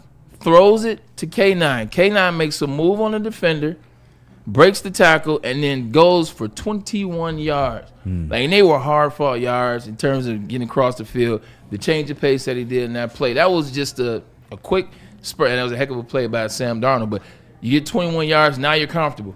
Now you're not playing at the 5-yard line. Yeah. Now you can change the play call. Now you can be a little bit more aggressive. And then what happens from that big play? Now Sam Darnold finds Jackson Smith and Jigba, who, oh my God. 10 for 153. Like, the most impressive catch didn't even count. Although that one-hand catch was... Well, the one, I thought, yeah. Oh, you're talking about the one in the back of the end zone. Yeah, but the one-hand catch was unreal. I mean, he did it like he had Velcro on his gloves. He plays bigger than he is. Like, Jackson Smith and Jigba is not 6 foot. Like, he's like 6 foot barely. Yeah. Like, that was amazing. But anyway, he gets amazing. the ball to Jackson Smith and Jigba on that play. He also hits, what's his name? Cooper Kupp, who found the play. Those players were ready. Like, everybody was ready to make a play. And I think it's a great game, man. It's a great game, man. It really was. I don't know if there's one person who lost it, even though one player does take the L, and that's Matthew Stafford, who threw for 374 yards, 3 touchdowns. I thought he played pretty damn well. I really do. I mean, I would take that performance just about every single day of the week. Yeah, 100%. Like, and you can't blame the muff punt and this, that, and the third, because at the end of the day, Seattle and the refs, they helped the Rams out a little bit too. Tariq Woolen's a little bit of an idiot, damn good player, a little bit of an idiot, had a lapse moment. It happens. I've been there. And the very next play after the first down, which it was 4th and 12, now it's 1st and 10, Puka Nacua for a touchdown. So there were plays that happened. That's a get-back play, if you will. But that missed a face mask early on that fumble on Matt Stafford. They missed that. But that missed punt, man. You're giving them possession. They're already winning, and you give them field, 14-yard line. It's just a good game, man. Just a really good, strong football game. But I was gonna say, Braylon, you said, and you guys have said it as well. I can't wait to hear your take on this defense. But the fact that we go into the weekend and a lot of people said Seattle and Denver are going to give themselves a chance because of their defense is something sometimes that I get a little bit, I don't know if the word is jealous of, but I do wish the Detroit Lions could find themselves in that position, because you're right. I think the conversation with Sam Darnold is a little bit more about what's around him so that he can just be a game manager and not somebody who has to necessarily be a game saver. Yeah, that's okay. And that's okay. That is A-okay, because right now we're sitting here looking at the defense for the Lions over the last few years, and now without those elite safeties that were effectively covering up a lot of what was going on between the 20s.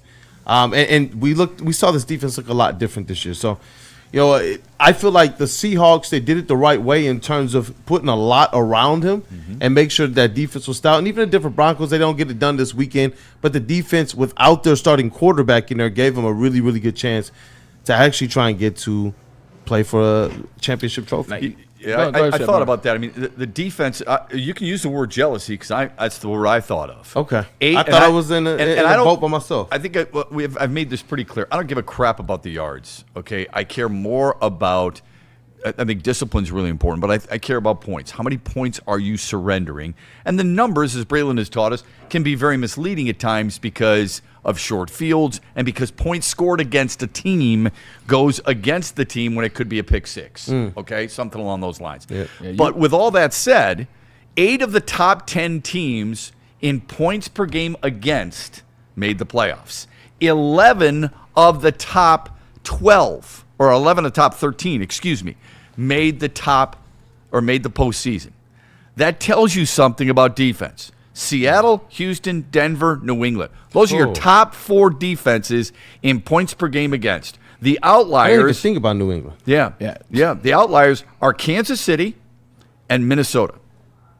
Those are the 2 teams in the top 13 in points per game against who didn't make the playoffs.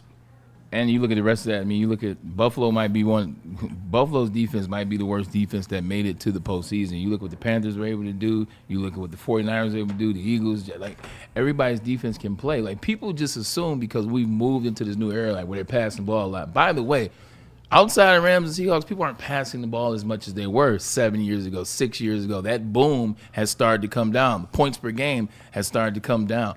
But defense is still a thing. Like, look, what is that? Last 10 Super Bowls. You ready for this? Philadelphia Eagles won last year. What was their defense rank? Second. Chiefs won. Second. Chiefs again, 16th. That's when they went out and said, all right, we got to get Spags. But Los Angeles Rams, 15th. That was it. The Bucks, 8th. Chiefs, 7th. Patriots, 7th. Eagles, 4th. Patriots, 1st. And Denver Broncos, it's real. 1st. It's a real thing. You got to be able to. And real. you also have to be able to sustain drives. Tight ends, running backs, man, and competent quarterbacks. That is the way. Yeah, there's no question. Speaking of Bray's best and busts, we're going to get to that when we come back. You gave a little bit of a hint in yours. Make it work. But we'll go back and make it work. We got a pretty back wall to talk about it. By the way, I thought one of the best plays Stafford had yesterday was on the 4th down when he ran, broke a tackle, leaned forward. And that, of course, that was the drive in which they went for it on 4th and 4 or 4th and 5 and didn't get it. That's another reason why I thought you should have taken points. Like, hey, man, your guy is balling out. You got guys out there busting it, and you're sitting here going for it like that. And as you know, the field shrinks. It is so hard to throw the football down at that end. Like if it's 3rd and 4 or 3rd and 5, if you're giving the ball to Kyron Williams and getting him outside, maybe outside the tackle or something like that, or Blake Corum, I get it, but the two passes I thought was a little strange. Yeah, two things. One, they have arguably the best secondary in terms of their statistically. That secondary is a problem. So you're talking about that being the secondary in a tight spot. That's just not good for business. It's just not good for business. Also, too, Shep, they had 2 timeouts. Right. They had timeouts on the board, and you have Matt Stafford, and you have that offense. Like, they didn't win. And you had the 2-minute warning. You had the 2-minute warning, right. So there's 3. So, yeah, 100%. That could have been handled a little bit differently. Right. But I'm not a head coach. He did it. It didn't work for him. We're going to do Braylon's Bus and Braylon's Best. We do it every Monday here on the Braylon Edwards Show. We'll do that when we come back after this from Sharon's Heating and Air Conditioning and Jack's Car Wash. And Sharon's Heating Air Conditioning, boy, how much do you love them today, huh?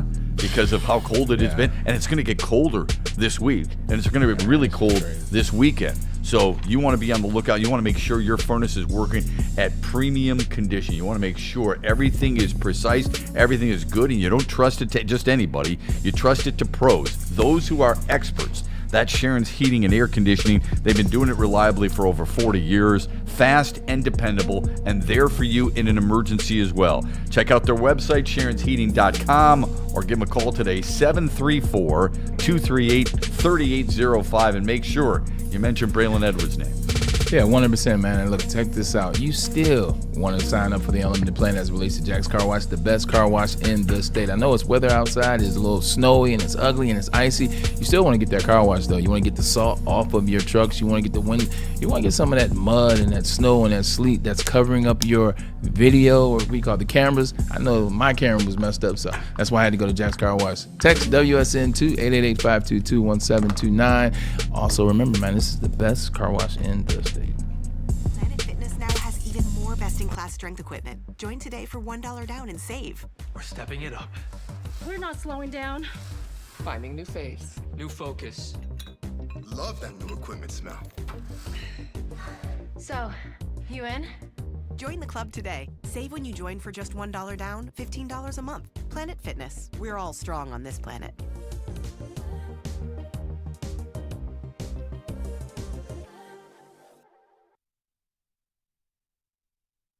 You know how some things are so good they should be world famous, but they're not? Our house-made vinaigrette is one of those things. And the antipasto salad, we drizzle it over.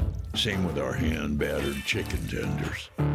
Original recipe soups and pasta sauces. It's almost as if our original world-famous Detroit-style pizza is mocking them. And that's not very nice.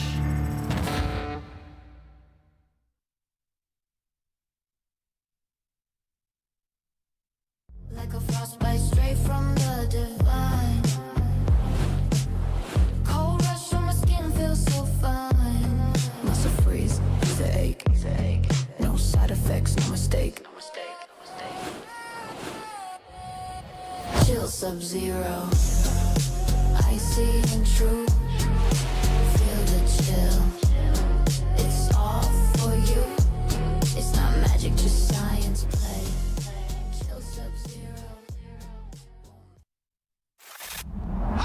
Looking for your daily sports fix? Look no further. Join Braylon Edwards, the University of Michigan legend. Lofting it, right corner of the end zone for Braylon, up in the air.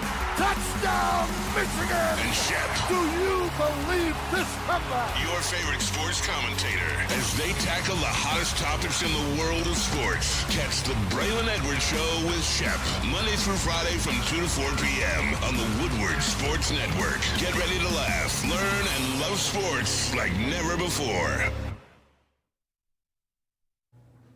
If you're looking to take your relaxation to the next level, you gotta visit the Chair House in Bloomfield Hills. It's the largest massage chair showroom in the Midwest, and it features top brands like Infinity and Osaki. Remember those names when you book your visit. This is your destination for premium comfort and cutting-edge wellness technology, and I can tell you guys, it's for real. Got to get in this chair a couple times. I remember the first time, and I was like, you know what? I don't care who sees me from now on. Taking the shoes off, kicking back, and I'm relaxing, man. So, if you want to experience the difference with Dr. Eric Duncan, the Wellness Doc, and the creator of the #1 YouTube channel for massage chair reviews, follow him at the Wellness Doc, and make sure you book your visit today at massagechairhouse.com or simply scan the QR code on your screen. Massage Chair House, your ticket to ultimate recovery and relaxation. And listen up, everybody. You can place any bet up to $1,000. If you lose that, you get that bet back. Sounds crazy, but all you got to do is scan this QR code. Enter the code Woodward1000, and if your first bet doesn't hit, you'll get your deposit back up to $1,000. That's right, $1,000 back. Just give it a shot. Minimum bet $20. Download the Caesar Sportsbook app today, the official sports book of Woodward Sports. Use code Woodward1000 or scan the QR code on the screen. And we back.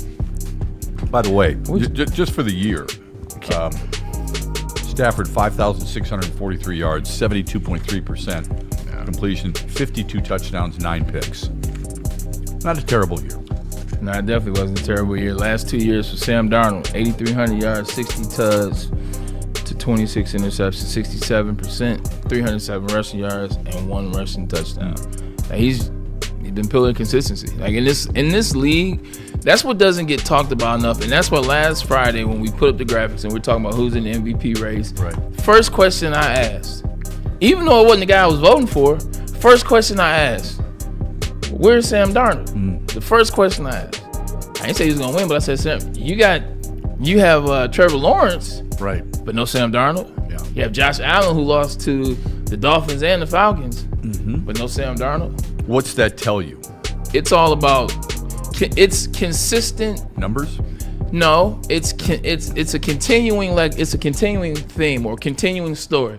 Everybody that made the MVP nominated, their continuing story. Trevor Lawrence continuing story from terrible Urban Meyer. He's terrible. We thought he was going to be this guy. The playoff win when he came back, here it is. This is a step forward. Then he takes 2 steps back with Peterson to now they win 10 games in a row. They win the AFC South. This is the story. So let's throw him up there. It's a better story. Josh Allen, well, here's Superman. Yeah, maybe he goes out there and maybe he beats the Broncos. I guess it was a week ago. But Josh Allen, you got to have him in there. It's Christian McCaffrey. Christian McCaffrey was the guy that played all this year. When nobody else played, he played, And then Drake May. He's the new guy. I probably would have put Sam Darnold in ahead of Christian McCaffrey if indeed it's becoming. Trevor Lawrence. Trevor Lawrence actually had some really good numbers. He had the same numbers as fair. He had the same numbers as Sam Darnold. Sam Darnold beat better teams. He had a few more touchdowns. But look, I'm not going to parse with it. And Darnold had more interceptions. That was not a bad thing for me. Like I think Aaron Rodgers has created this new conversation because Aaron didn't like to throw picks. He did not like to mess his QB era. He'd rather throw the ball out of bounds or take the sack than throw an interception. So everybody fell in love with who's throwing too many interceptions. Just do me a favor and go look at all the quarterbacks that we call the greatest quarterbacks of all time and look at what they have in common. They weren't afraid to throw picks. Picks don't make you a bad quarterback. Okay. What you do after you do a pick makes you a bad quarterback. Good point. Yeah. Okay. To your point, Sam Darnold, 5th in the league in yards, 7th in the league in completion percentage. Yeah. I guess so to be in that conversation is something. That's okay? true. Yeah, no. So I'm not disagreeing with you any longer. I just don't know if and eighth, by the way, in touchdowns. But I think the 13 picks hurt him. Right. But then I think about what you're saying with Trevor Lawrence. Trevor Lawrence had 12 interceptions. Yeah. So at one point, I don't think either one would be serious contenders for that award. But to be mentioned, I think is to your point, I think worthy. All right, let's get to some worthy nominees here. First, we'll check with Kool-Aid, make sure that we don't have any super chats that go unnoticed. So definitely. If we got some, let's bring it on. And if not, then we'll move on to Braylon's. Every Monday, we do Braylon's Best and Bust. So go ahead. Oh, yeah, definitely shout out to the people for being here. Smash that like button to support. And we got 3 super chats to get to. Labartney sent in a couple here. He says, shout out to WSN as Woodward Sports Network. And I hope the weather is better. We need to catch up on a Big D Energy and the morning show. Busy day on the other side of the world. And the second one, he says, LeBron went to Dan Gilbert's son's bar mitzvah and shot hoops with the kids in his home area in Franklin. O'Brien sends in a $5 super chat. Braylon, Charlie Fry was your quarterback in that preseason game. I remember watching that game, and it was the game-winning touchdown that you called, and I wasn't happy. Look, man, you had Detroit Lions fans flustered. Shout out, man. Charlie I appreciate Fry. that. It definitely was Charlie Fry, and that's a little blast from the past, man. I still remember the DB I called it on. He's a Mac guy. He is. Yeah, Akron, right? He Akron is. Zip. Called his college games, believe it or not. He's a funny guy. Is he? Everybody's funny. Good dude. All right. Appreciate the super chats, Yeah, and we appreciate anybody's thoughts in the chat in general. All right, let's get to Braylon's best and busts. All right, so your best, you've kind of all are ballers and bums. We can call it either way. You've kind of given us a little bit of hint on it, but expand a little bit more. Who's the baller of the weekend for you? I tell you what, I'm so happy I got him back on this play because he hit me so hard. Talk about it. He hit me so hard on the first series, second drive that we had. We went down and scored. Steve Bresson scored on a reverse. But, man, I went down there and I ran in reverse and caught it, and I thought I was out of bounds. So I got up about 10, 11 yards, and I stopped before I got – it's very uncharacteristic for me. I stopped before I got to the out of bounds, and he hit me and knocked my helmet off. Like I had a beanie on. My beanie flew off. The whole 9 yards. I came on the sideline. I said, yo, Suit, man, I need 2 plays. He said, you got to go out and just play. I give you one. I give you one play. But ballers and bums, look. We talked about it a little bit, man. A hell of a week in the conference championship as well. NBA, there was some good basketball as well. But you know me, I'm going to stick to football. I talked about it. I think my ballers for this weekend, there's so many of them. I got to go with the quarterback, though, man. We've been sitting here singing his praises. He's a guy that, you know, he's changed that narrative about himself, and he gave his team an opportunity. Mm-hmm. He made throws. And the thing that I point to with Sam Darnold is it's not about just throwing those balls when the line is clear or when you have clear line of sight. You have time. You can set your feet. You can relax. You can look, he's not open, I'll go. He's not open, I'll go over here. It's about making throws when you can't finish your rotation. It's about making throws when you're getting hit. It's about making throws where you know when I step into this throw, his face mask is going to hit my face mask, but you know what? I got to eat that. He made 4 of those throws. 3 of the touchdowns that he had, Shep, he couldn't even fully see.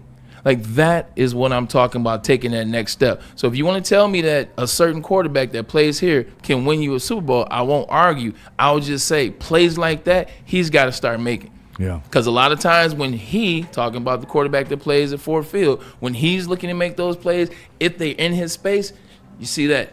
You see the tense-up motion. You see the get-down motion. I didn't mean to give Jared Goff a stray, but I'm just pointing out what he did well in that game. It's a really good one. Yeah, it's a really good one. I thought about, for my Braves ballers, I really thought about Scotty Scheffler, because Scotty Scheffler had 27 under par to win the American Express Open, 4-shot clear of the field. He came in trailing by a stroke. All he did was go out and shoot a 666. He has 20 wins by the age of 29. There's only 2 other golfers in history who have done that. T and J? Tiger Woods and Jack Nicklaus. Okay? It's amazing. And he's also done something no golfer has done since 1970, and that's when finished top 10 16 consecutive tournaments. Woods didn't do it. Nicklaus didn't do it. McIlroy didn't do it. Scotty Scheffler's done it. But I went with J.B. Bickerstaff. And the reason I did that is because he was named coach of the team's Eastern Conference All-Stars for the first time in his career. His team is 32-12. Love it. His team is 32-12. They own a 5.5 game lead. 33-11. 33-11. I'm sorry, I said 32-12. 33-11.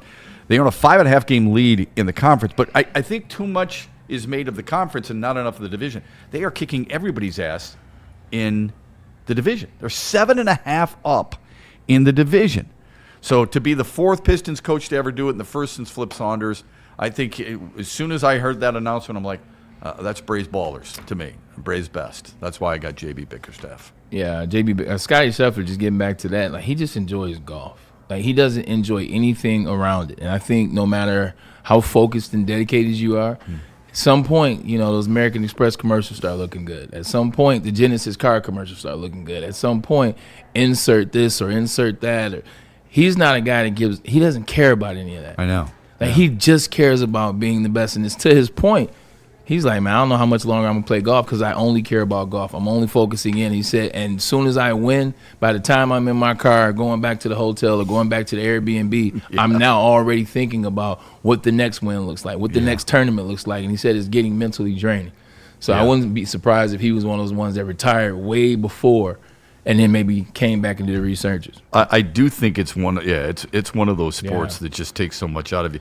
He played with Blades Brown. I've never heard of him, but I did watch a little bit of it. Made-up character. He's 18 years old, dude. Blade Brown. Oh, that's a class act. He was 18 years old. He shot a 60 in the second round, a 68 in the third, Sound and like a Mortal tumbled Kombat a little bit, right? He tumbled a little bit, but he said the chance to walk with Scotty Scheffler in that final round taught him so much. Think about that. You're an 18-year-old, and Scheffler's encouraging and stuff. I just like everything that Scheffler represents. So, but this is a good pick, man, in JB Bickerstaff, and we've been appreciating for the last 2 seasons what he's done for this Pistons team, what he's done for these players.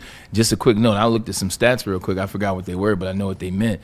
Look at all the players' point totals from last year to this year. They've all gone up. Look at their efficiency rate. They've all gone up. Look at their points against. They've all gone up. Like points for, like every statistical metric has gone up for this Detroit Pistons. And the defensive side, man, you ain't lying about that. Shout out Cam, great time.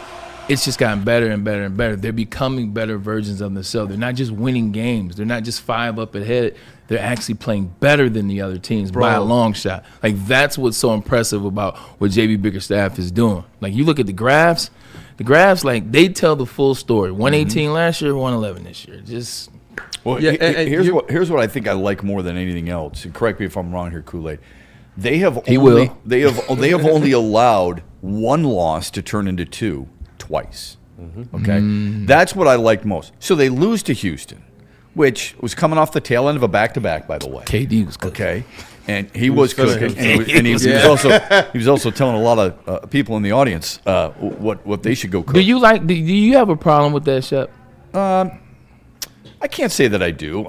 Some of the profanity goes a little deep. Okay. I think a lot of it depends on what was said to the performer, the player. I've never, ever gone to a sporting event and booed an athlete. That doesn't mean that's... I think we should get him on a show. That doesn't mean that's the right thing, okay? Yeah. But I have too much respect for what these guys do at the highest level. Doesn't mean I have to like them, but I can cheer if they do something poor, or I can try to get in their head. I think a lot depends on what they say. For what he said, courtside, considering there are kids, and for the most part, I've seen him to be a pretty decent human being. Yeah. But when kids and everything, I don't think it's necessary to say what he said. Yeah, I mean, I think the F words, the F bombs, and then if that rubs people the wrong way as a shit, you got kids, and I have kids, so I wouldn't want them necessarily hearing that language, although I use it as well. But I don't mind it because we live in an era now where people are trying to go viral, and part of that being in that space, you got a lot of people that have the means to afford that space, and they are complete buttholes, tools, just like D-bags, like they're the worst version of people. So the comments that they make, as long as you, like you said, keep it classy, it's okay to go back and have, especially if as you're doing it, you're busting somebody. I think athletes respect that. If you're creative in how you go about trying to get under somebody's skin, I think they respect that more than they do the people who are just belligerent. I had a dude when I was playing for the Browns, like for 3 years, kind of like the DK Metcalf situation, although I didn't act like he called me something else. Legitimately would come to my games, like, and well, He would come to the games, and he would give me stats. He would be like, yeah, this is third down and such and such. We know what your stats are on that. Like, he would have, like, stats to back, and he was like, I remember the Iowa game, and he would just use stuff that happened. Finally, after a while, I said, you know what? I'm not mad at you. You know what? That's good. That's good. I'm not even mad. I like that. I'm not even mad. I like that. I wanted to add on your JB Bickerstaff comments, man. I like that he is Shep's best, and you talked about the fact that they continue to get better. Got to ask him after the game last night. I thought I was going to catch him slipping. I was like, hey, coach, JB, 3 months ago you stated, hey, you know what? We got a few things to clean up, even though we're playing good right now, and then we'll be playing, better or our best basketball. And what have they done since then? They've gone from like number 6 defensive team in the league to number two. Right. And there's only 2 teams in the league that are under 110 points per game as relates to defensive rating. Like, this team has gotten so much better, including even the offense. And he still said, man, I'm a coach. I just continue to sit and I look at things, and trust me, there's room for us to continue to get better. It's going to be a very interesting Western trip. Denver, Phoenix, and Golden State, I believe, are the next 3 games. So I'm anxious to see how they fare, and then when they come back and take on Brooklyn and see what they look like. All right, who's your Braylon's bust?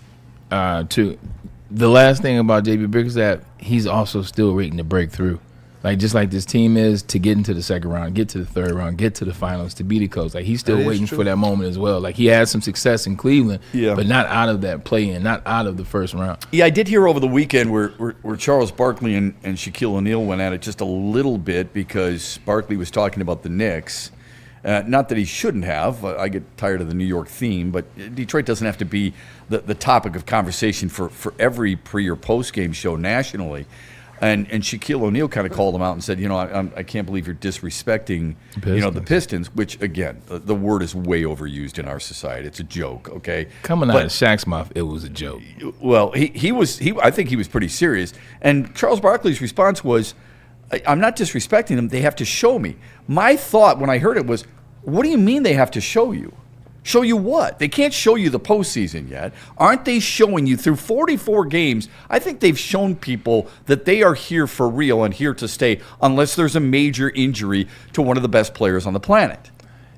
I understand that, Shep, 100%. But I also understand what Charles is saying. Charles is from the old school. You want to show me, you got to get there and do something. And that's just what it is, and that's what it will always be for him. It doesn't have to, we have to operate that way. Yeah. But there is something to what he's saying. Pistons made one playoffs in the last 10 years, and it was with J.B. Bickerstaff in his first year. We know about the turnaround, yada, yada, yada, yada, yada. But you still didn't win a playoff game. And so now it looks amazing. Playoff series, excuse me. Looks really good. We understand you're in first place. They're the number 1 team, et cetera, et cetera. But what are you going to do when you're playing against teams in 7? What does it look like in the second round? I get it. With his logic, though, that would tell you cannot have any comment on them until the playoffs begin.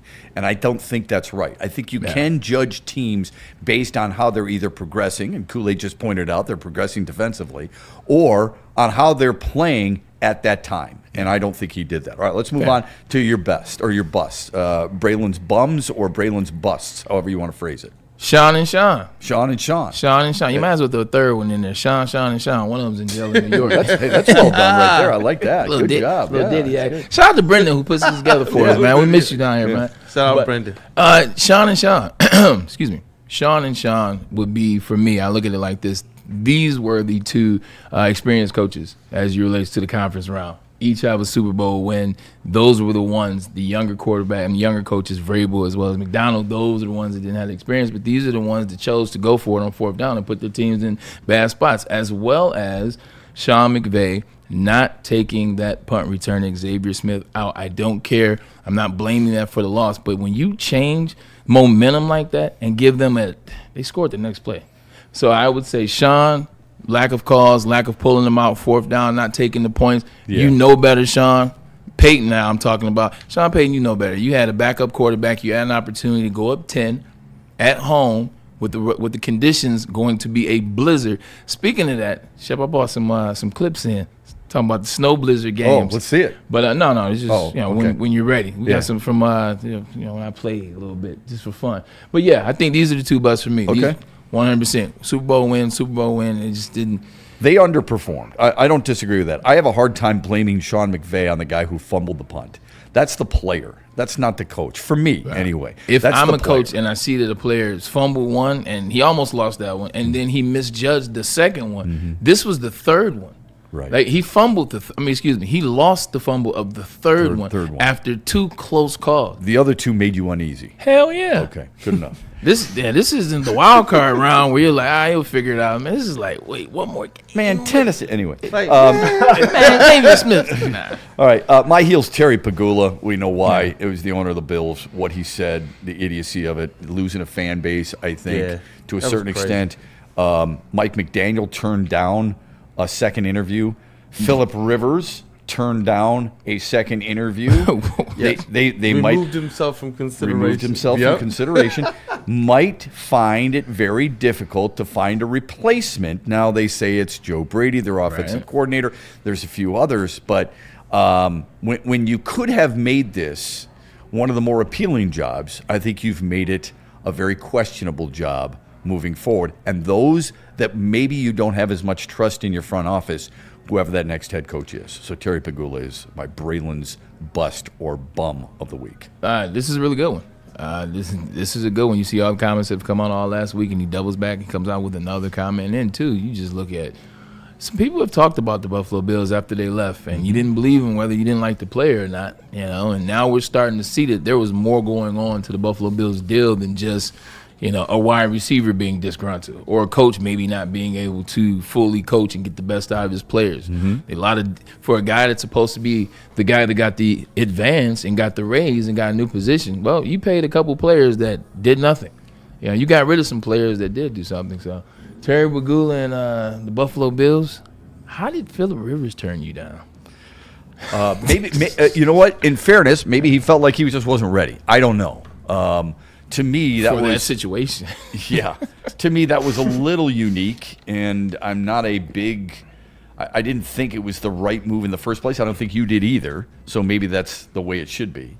But it's 2 guys now who've said, you know what, I'm good. I'm going to move forward with something else. I thought you picked him because he's had Josh Allen for the last 8 years. Meanwhile, Drake May is going to the Super Bowl. That's why I thought you picked him. Right. Well, I mean, he's had Josh Allen for 8 years. He's won some playoff games, but not nearly enough. They've underachieved. Okay? But they haven't. If we're going to talk about the Lions addressing their defense, other teams need to address their defense. Yeah. Why are they not looking? Why is Cincinnati, who's got Joe Burrow, Jamar Chase, 2 of the best players of their era at their positions, and they've ignored their defense? Because some teams don't care about winning long term. Like some teams aren't trying to win the Super Bowl. Some teams are trying to have fun, sell tickets, be relevant. And the Bengals, for the most part, when Burrow's healthy, they're relevant. They're somewhere in the top 5. They're somewhere, and everybody's going to the Pro Bowl on offense. Like, a lot of teams, they don't want to spend the money to be really good, to really be in the conversation. And then when you have early success, like going to the Super Bowl when your offensive line is horrible and your defense that Eli Apple, I remember the name today. Now you do. Had Eli Apple who got 6th and got turned up. Like, this is what you choose to go by. Like, oh, well, we made it to the Super Bowl. But we don't have to do much investing. Like, we made it to the Super Bowl with this team. We'll get an offensive lineman here or there and we'll be fine. No, you won't. Like, not everybody understands that. The Lions, this is new. Shep, there were other times where the Lions clearly looked like they knew nothing of what they were doing. Yeah, it sure seemed like that. 0-16. By the way, not that this is necessarily breaking news, but it's important news, and then we'll take a break, and then we'll be back. But Simon Edvinson, who logs the second most ice time of any player on the Red Wings, is going to miss the next 5 games, and that's significant, man. They're going to be without him until the Olympic break. And let's face it, you and I both know one of the big reasons why this team has been so successful this year, and they lead the East. Like, we talk a lot about the Pistons, and I get it. They lead the East. So do the Red Wings with 69 points. But Simon Edvinson is one of the best defensemen in the Eastern Conference. He's going to be out for the next 5 games, and that's a difficult pill to swallow if you're the Red Wings. Now what's going to happen? He's missed a couple. Patrick Kane has missed, I think, 9 games earlier this year. So there's some things that they've been unfortunate with in terms of the health. But for the most part, they've been very healthy. This is a big blow to Detroit. Let's hope it doesn't extend. They're going to give him that extended time off. He'll have this. Then the Olympic break should be good to go afterwards. 5 games left. You got to make sure you make the best of it. So. Yeah, that's what I was thinking. One, who's going to fill this step? Probably Ben Sherratt will come in for him. Yeah, it's a good question. I think they're going to keep Ben Sherratt with his line with Sandim Pelika. So who teams up with Sider? So with Sider, I think what they're going to do is they're going to move Jacob Bernard-Docker there. Okay. That's the belief. So he's going to move up and play with Sider. Travis Hamonic is available as well, but I think what they're going to do is they'll use Jacob Bernard-Docker, more of a stay-at-home defenseman, with Sider, and then we'll see how it progresses with Todd McClellan. You miss a significant piece like that. Look, this is why I've said, I know people get caught up in a lot of the other big names for goal scorers. This is why I want, I've mentioned Dougie Hamilton, for example, Justin Falk, for example, guys like that. Yeah. That's who I'd like to see Detroit go after, because I think they need a defenseman more than they need a forward right now. The silver lining, if any, just listening to the schedule, is the schedule. It's how it's scheduled out over the Olympics past. Like, he won't miss a ton considering where this injury is happening, at what timing. So that's good. The other side of it, it just sucks that this race is so close in the Atlantic. Yeah. Like, anytime well, that's the whole thing, right? The 100, Atlantic and the Eastern Conference in general, when you've got that, when it's that close, 5 games, that could be a massive swing at some point, okay? 3-4 point swing. Yeah, quick timeout here. Dr. Pierce and Buddy's coming up, and then more, especially with you in the chat here on the Braylon Edwards Show. Stay with us. Arm feels a lot better. I told you, man. I went to Dr. Pierce, the injury insider for us at Michigan Sports and Spine in Livonia, and he got me right, man. Shout out to Faithful. I'll be seeing tomorrow at 10 o'clock. You can, too. He will diagnose anything, and the team is a really good team. We talk so much about teams. Theirs is one of the elite ones. 248-426-9944. That is the number to call, or scan that QR code if you have anything and you want Doc to diagnose you. Shoulder, neck, knee, it doesn't matter. Back, he will get you right. Michigan Sports and Spine, we swear by them. It's becoming more of a tradition for me when I'm watching football. I'm ordering Buddy's Pizza. Now, I've used it as an excuse, and really there is no excuse. I should just order it every weekend. I don't blame you if you do, because they're celebrating 80 years of the original Detroit-style pizza. We're grateful to have them as partners here at Woodward Sports, but also in the state of Michigan with their 20 stores throughout. Next time you're thinking about catering an event, think Buddy's. 20% off your next catering order if you have a $200 or more when you use the promo code Woodward20. That's Woodward20, and for their menu, and all you got to really worry about is the pizza, because it's the best in the business. Their catering menu is buddyspizza.com/catering to view that complete menu and find your place to place your order today. Big injuries, big news. Twice a week, Dr. Jeff Pierce from Michigan Sports and Spine joins Woodward Sports Network for the Injury Insider Report. Big D Energy Tuesdays at noon. Braylon Edwards and Shep Thursdays at 3:30. Get expert analysis and in-depth breakdowns on the latest sports injuries from the man trusted by top athletes in the community, like D-Mac. Whether it's the Lions, Pistons, Tigers, or Red Wings, Dr. Pierce talks us through it all. Don't miss the Injury Insider Report with Dr. Jeff Pierce, your go-to source for understanding the impact of injuries on the games and players we love. Only on Woodward Sports Network. Scan the QR code on the screen or go to MichiganSportsandSpine.com to see if Dr. Jeff Pierce can help you. Planet Fitness now has even more best-in-class strength equipment. Join today for $1 down and save. We're stepping it up. We're not slowing down. Finding new faith, new focus. Love that new equipment smell. So, you in? Join the club today. Save when you join for just $1 down, $15 a month. Planet Fitness. We're all strong on this planet.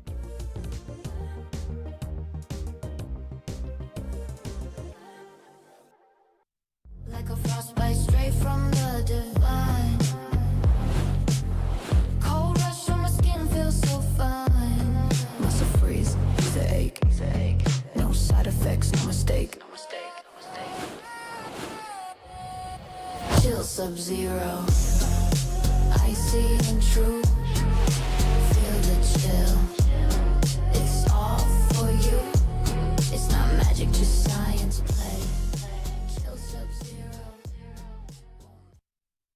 It's game on at Art and Jake's.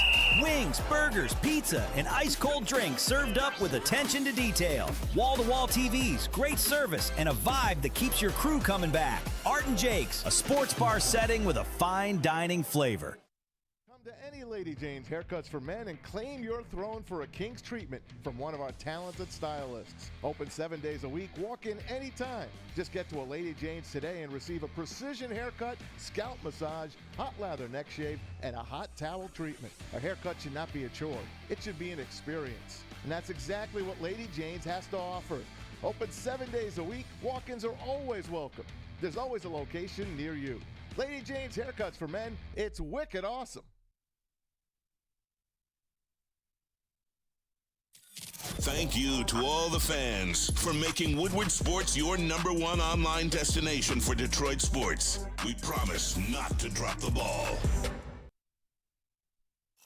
The most talked about Detroit media by other Detroit media, and we love it. It's the Woodward Sports Network.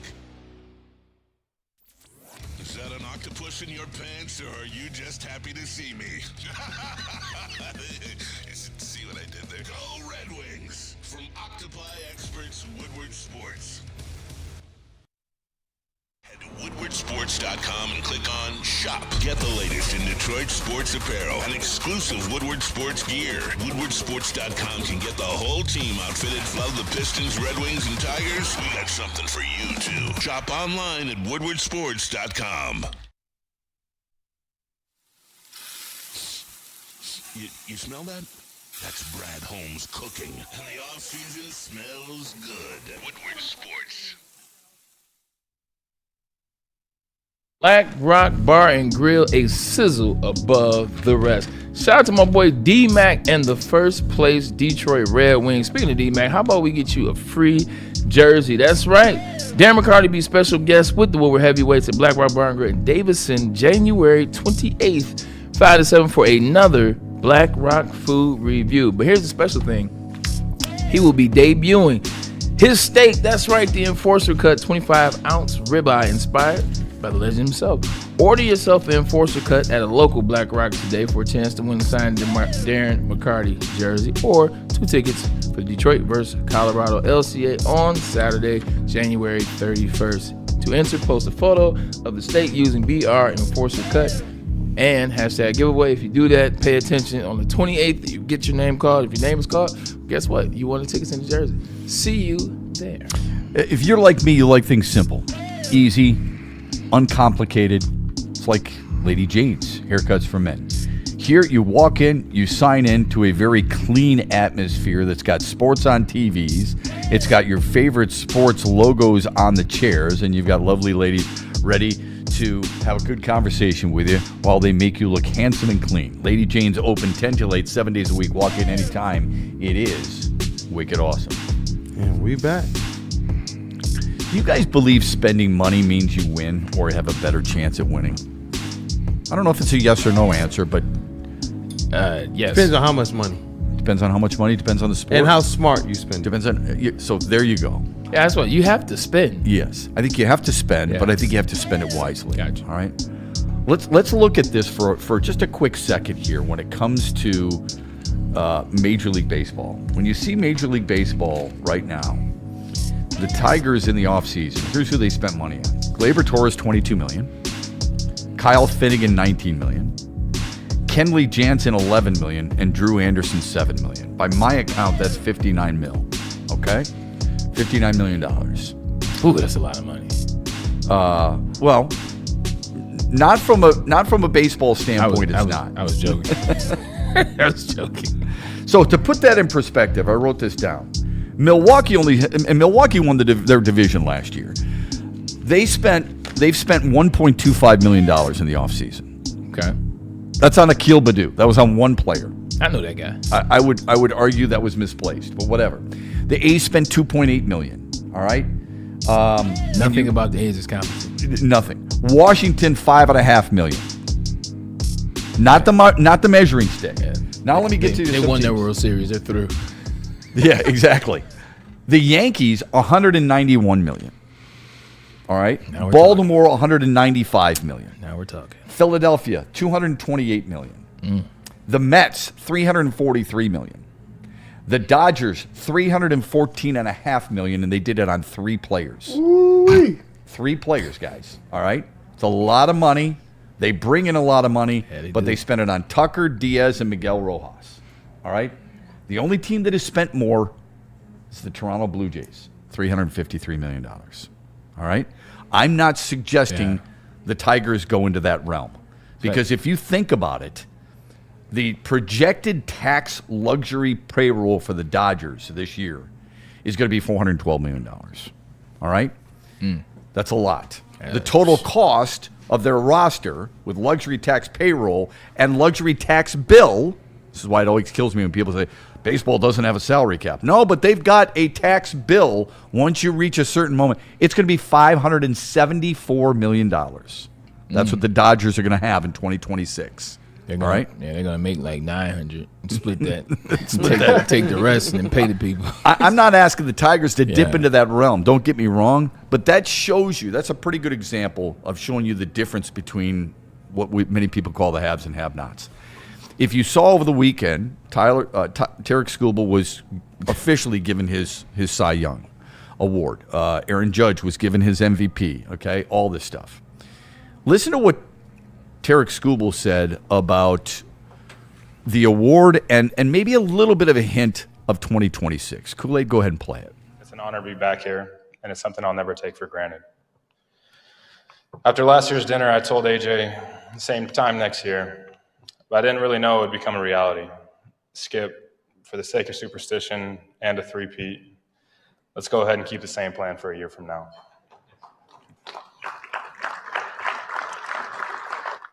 In all seriousness, I never take moments like these for granted, because who knows how many times I'll be able to share the space with these people.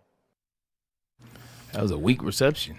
That was a weak reception. So after, he must have smelled BS, which I think is great. Okay, that he says that, but the bigger question is, how do you take? You're not going to be able to share that space with people, but you wonder who those people are. Does he mean the other award winners, or do you think he means Tigers members of their front office and coaching staff? Semantics. I like it. I think he's talking about the Tigers. Okay, because if it's the latter, it's probably concerning for Tigers fans. Yeah, I think he's talking about Tigers. Okay.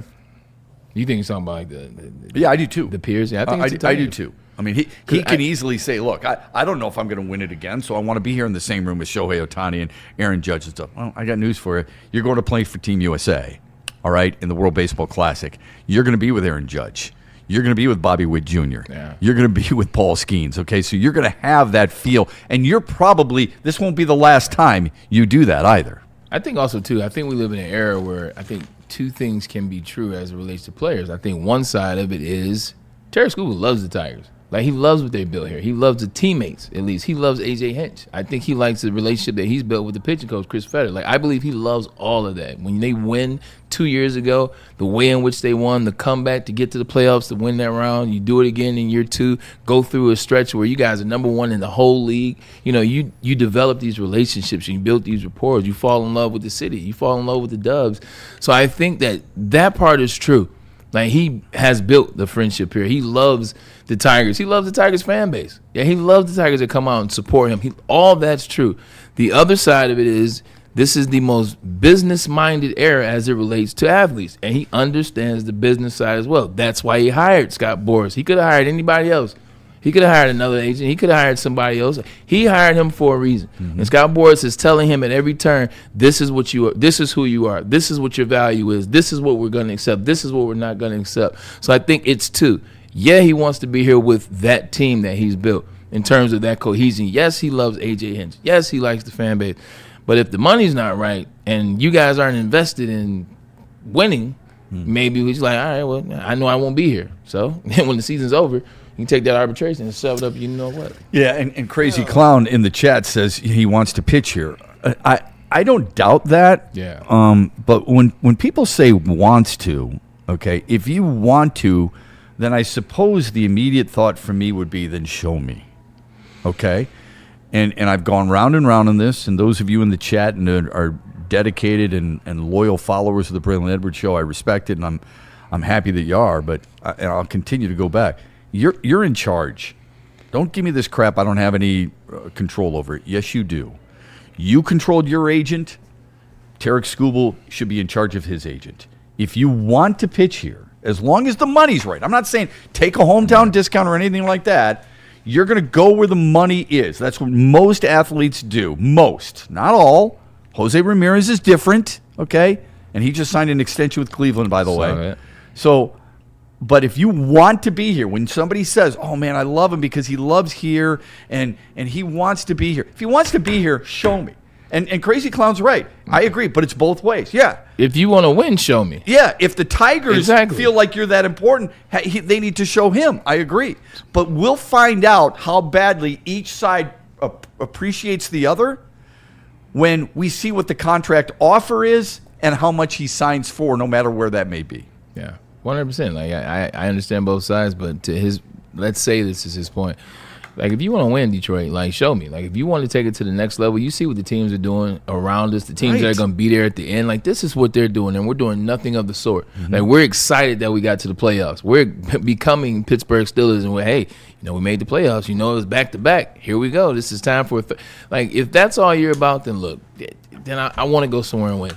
Like, realistically, and he has every right to feel that way if he doesn't feel like the Tigers are investing in the future. And here's why. And this is why sometimes maybe I get a little twisted, but I have a tendency to side with players. Yeah. Is because in the end, teams are going to do what's best for them. The good teams are going to do what's best for them. Can I give you a quick example? The Pittsburgh Pirates.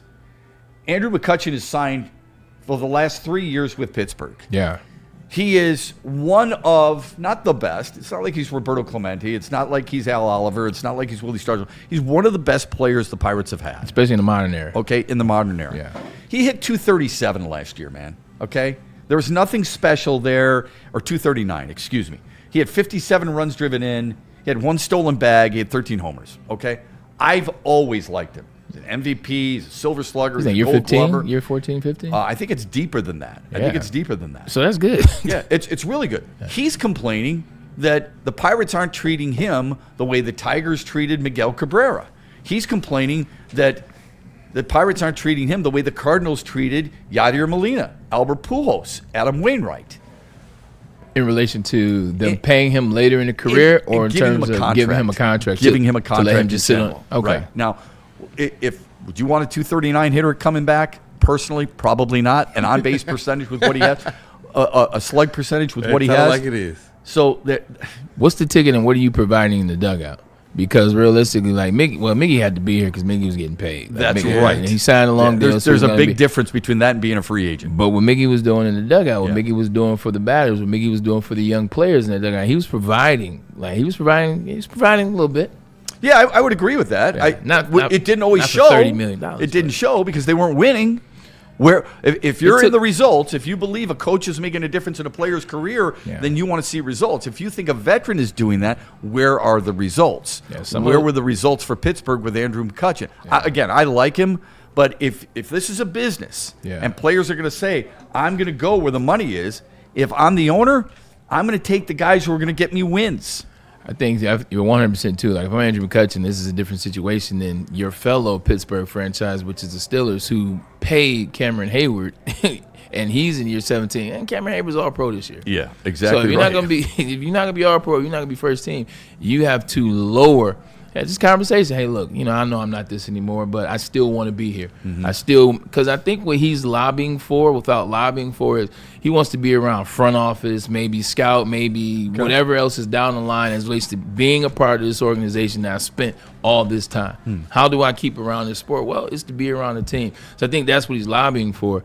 You just got to go have that conversation with them and not out loud. That would be a different conversation. I definitely want a part of my organization. Hell yeah. Okay. Speaking of Pittsburgh, what do you think of Mike McCarthy being hired there as a head coach?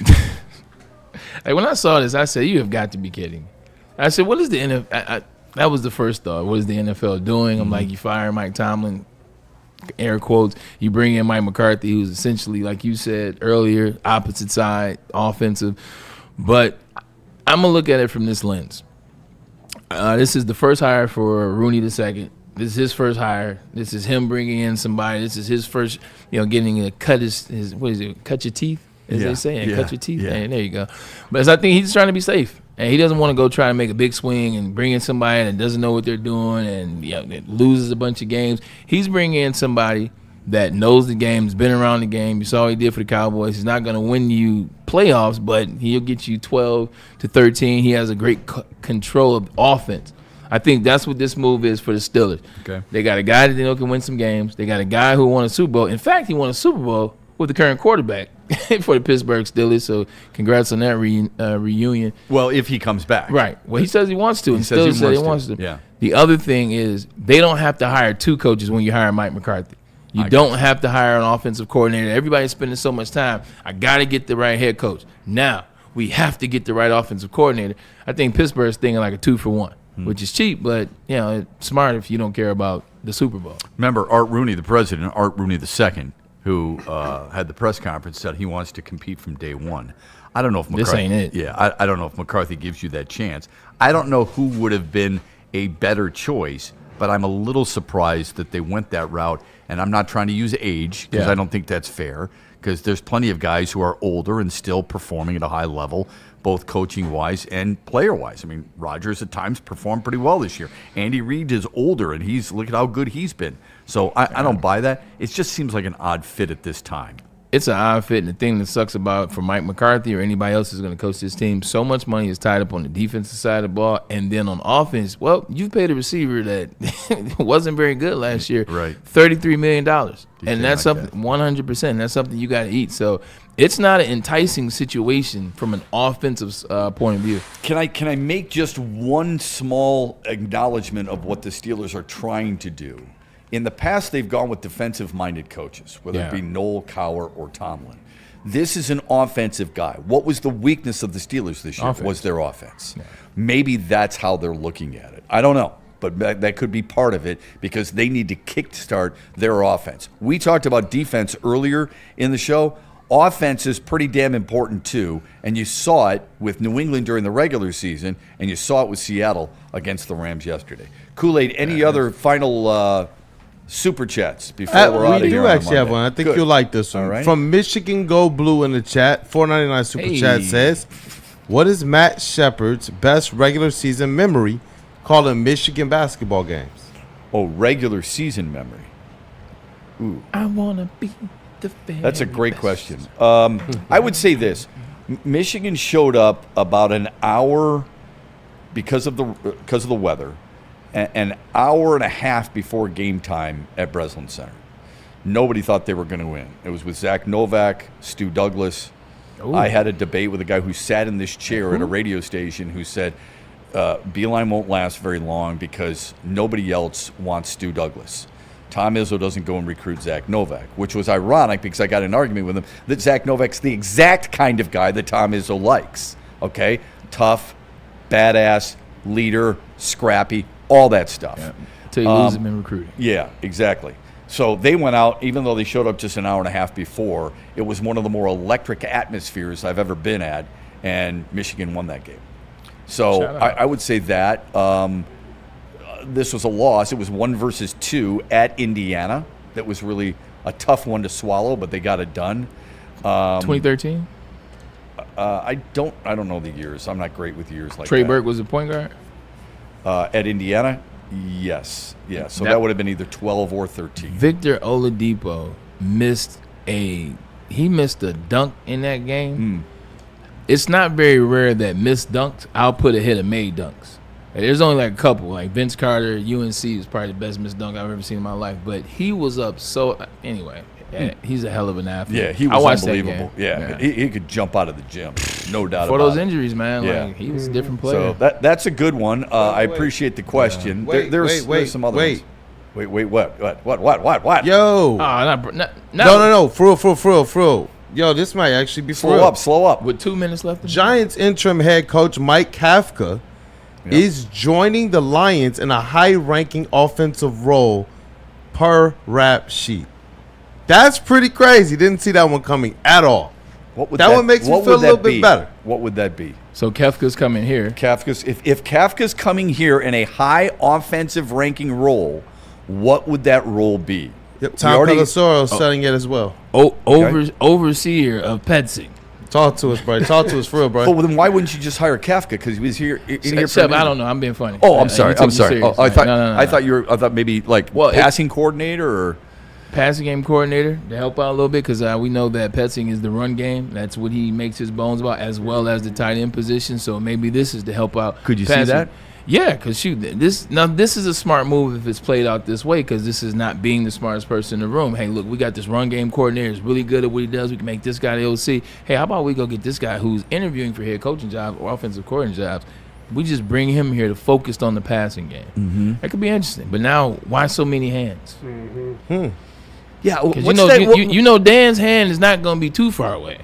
Yeah, Bray, what's that communication like? Hey, I hired you, but I also hired this guy too. Yeah. What's the money like? Who's making more? It's a high-ranking offensive staff role. How much more high-ranking can you get than OC? Probably interim coach. Probably interim coach and offensive. Oh, you mean assistant head coach? You mean assistant head coach? Yeah, I did say interim. Assistant head coach, as well as high offensive passing game. There was a report that Scotty Montgomery was interviewing for the Baltimore offensive coordinator job. Maybe he becomes assistant head coach and wide receivers coach. Something. Kafka's coaching the wide. That's the one thing in the NFL that's like it's interesting. It is. Like, you just coach different positions, but that's why I say you have to know. Like coming out of college, you got to work on your game coming out of college, because when you come to college, like I have been coached by guys that knew nothing about the wide receiver position. Like they just keep getting hired by guys that like them, and they don't make any waves. And hey, look, hey Kibby, you excuse me, I said his name out loud. Sorry. So hey, you can coach running backs this year. Hey, well this year our running backs our tight ends coach is leaving to be a coordinator. Why don't you coach the tight ends and we'll be? That's like what? Because they're only teaching on that. It's not teaching. This is what's on the paper. These are the concepts. Hey, we got. Yeah, think about how many assistant coaches. The coaching staffs are crazy how big they are now. Well, that's great stuff, man. I appreciate that breaking news there, Kool-Aid.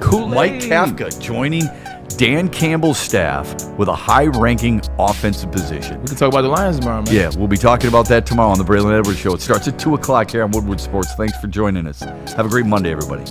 Hey, you know what? Got something we're going to play before that open. Oh, you got the... Because we still got to get him into, some Hall of Fames, but... You are in one, dog. Put the snow game on. Hey. Facts. All of them, man. Hey, look, man. Ooh, you got some goodies over here, huh? Look, I put that work in on the field. You know what time it is, but that's besides the point. This is about family. This is about the city. This is about my team, and my team includes Woodward Sports. Oh, my God. I got my boy Brandon Dent in the building. KG over there, man. Same show. This is just a blessing to be here, man. Blessing to be with my fan. Yo, Woodward Sports, you never know what the F is going on, but it's always going to be good, though. Let's go. It's a good-looking suit.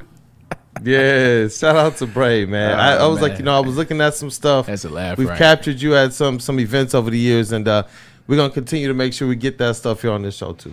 Appreciate that, man. But you heard what I said, man. I said my team is Woodward Sports, man. Appreciate you guys for coming out. Shut up, man. It's a good show. It was. See you Do it again tomorrow. That's right. Looking for your daily sports fix? Look no further. Join Braylon Edwards, the University of Michigan legend. Lofting it right corner of the end zone for Braylon, up in the air. Touchdown, Michigan! And Shep. Do you believe this comeback? Your favorite sports commentator as they tackle the hottest topics in the world of sports. Catch the Braylon Edwards Show with Shep. Monday through Friday from 2 to 4 p.m. on the Woodward Sports Network. Get ready to laugh, learn, and love sports like never before.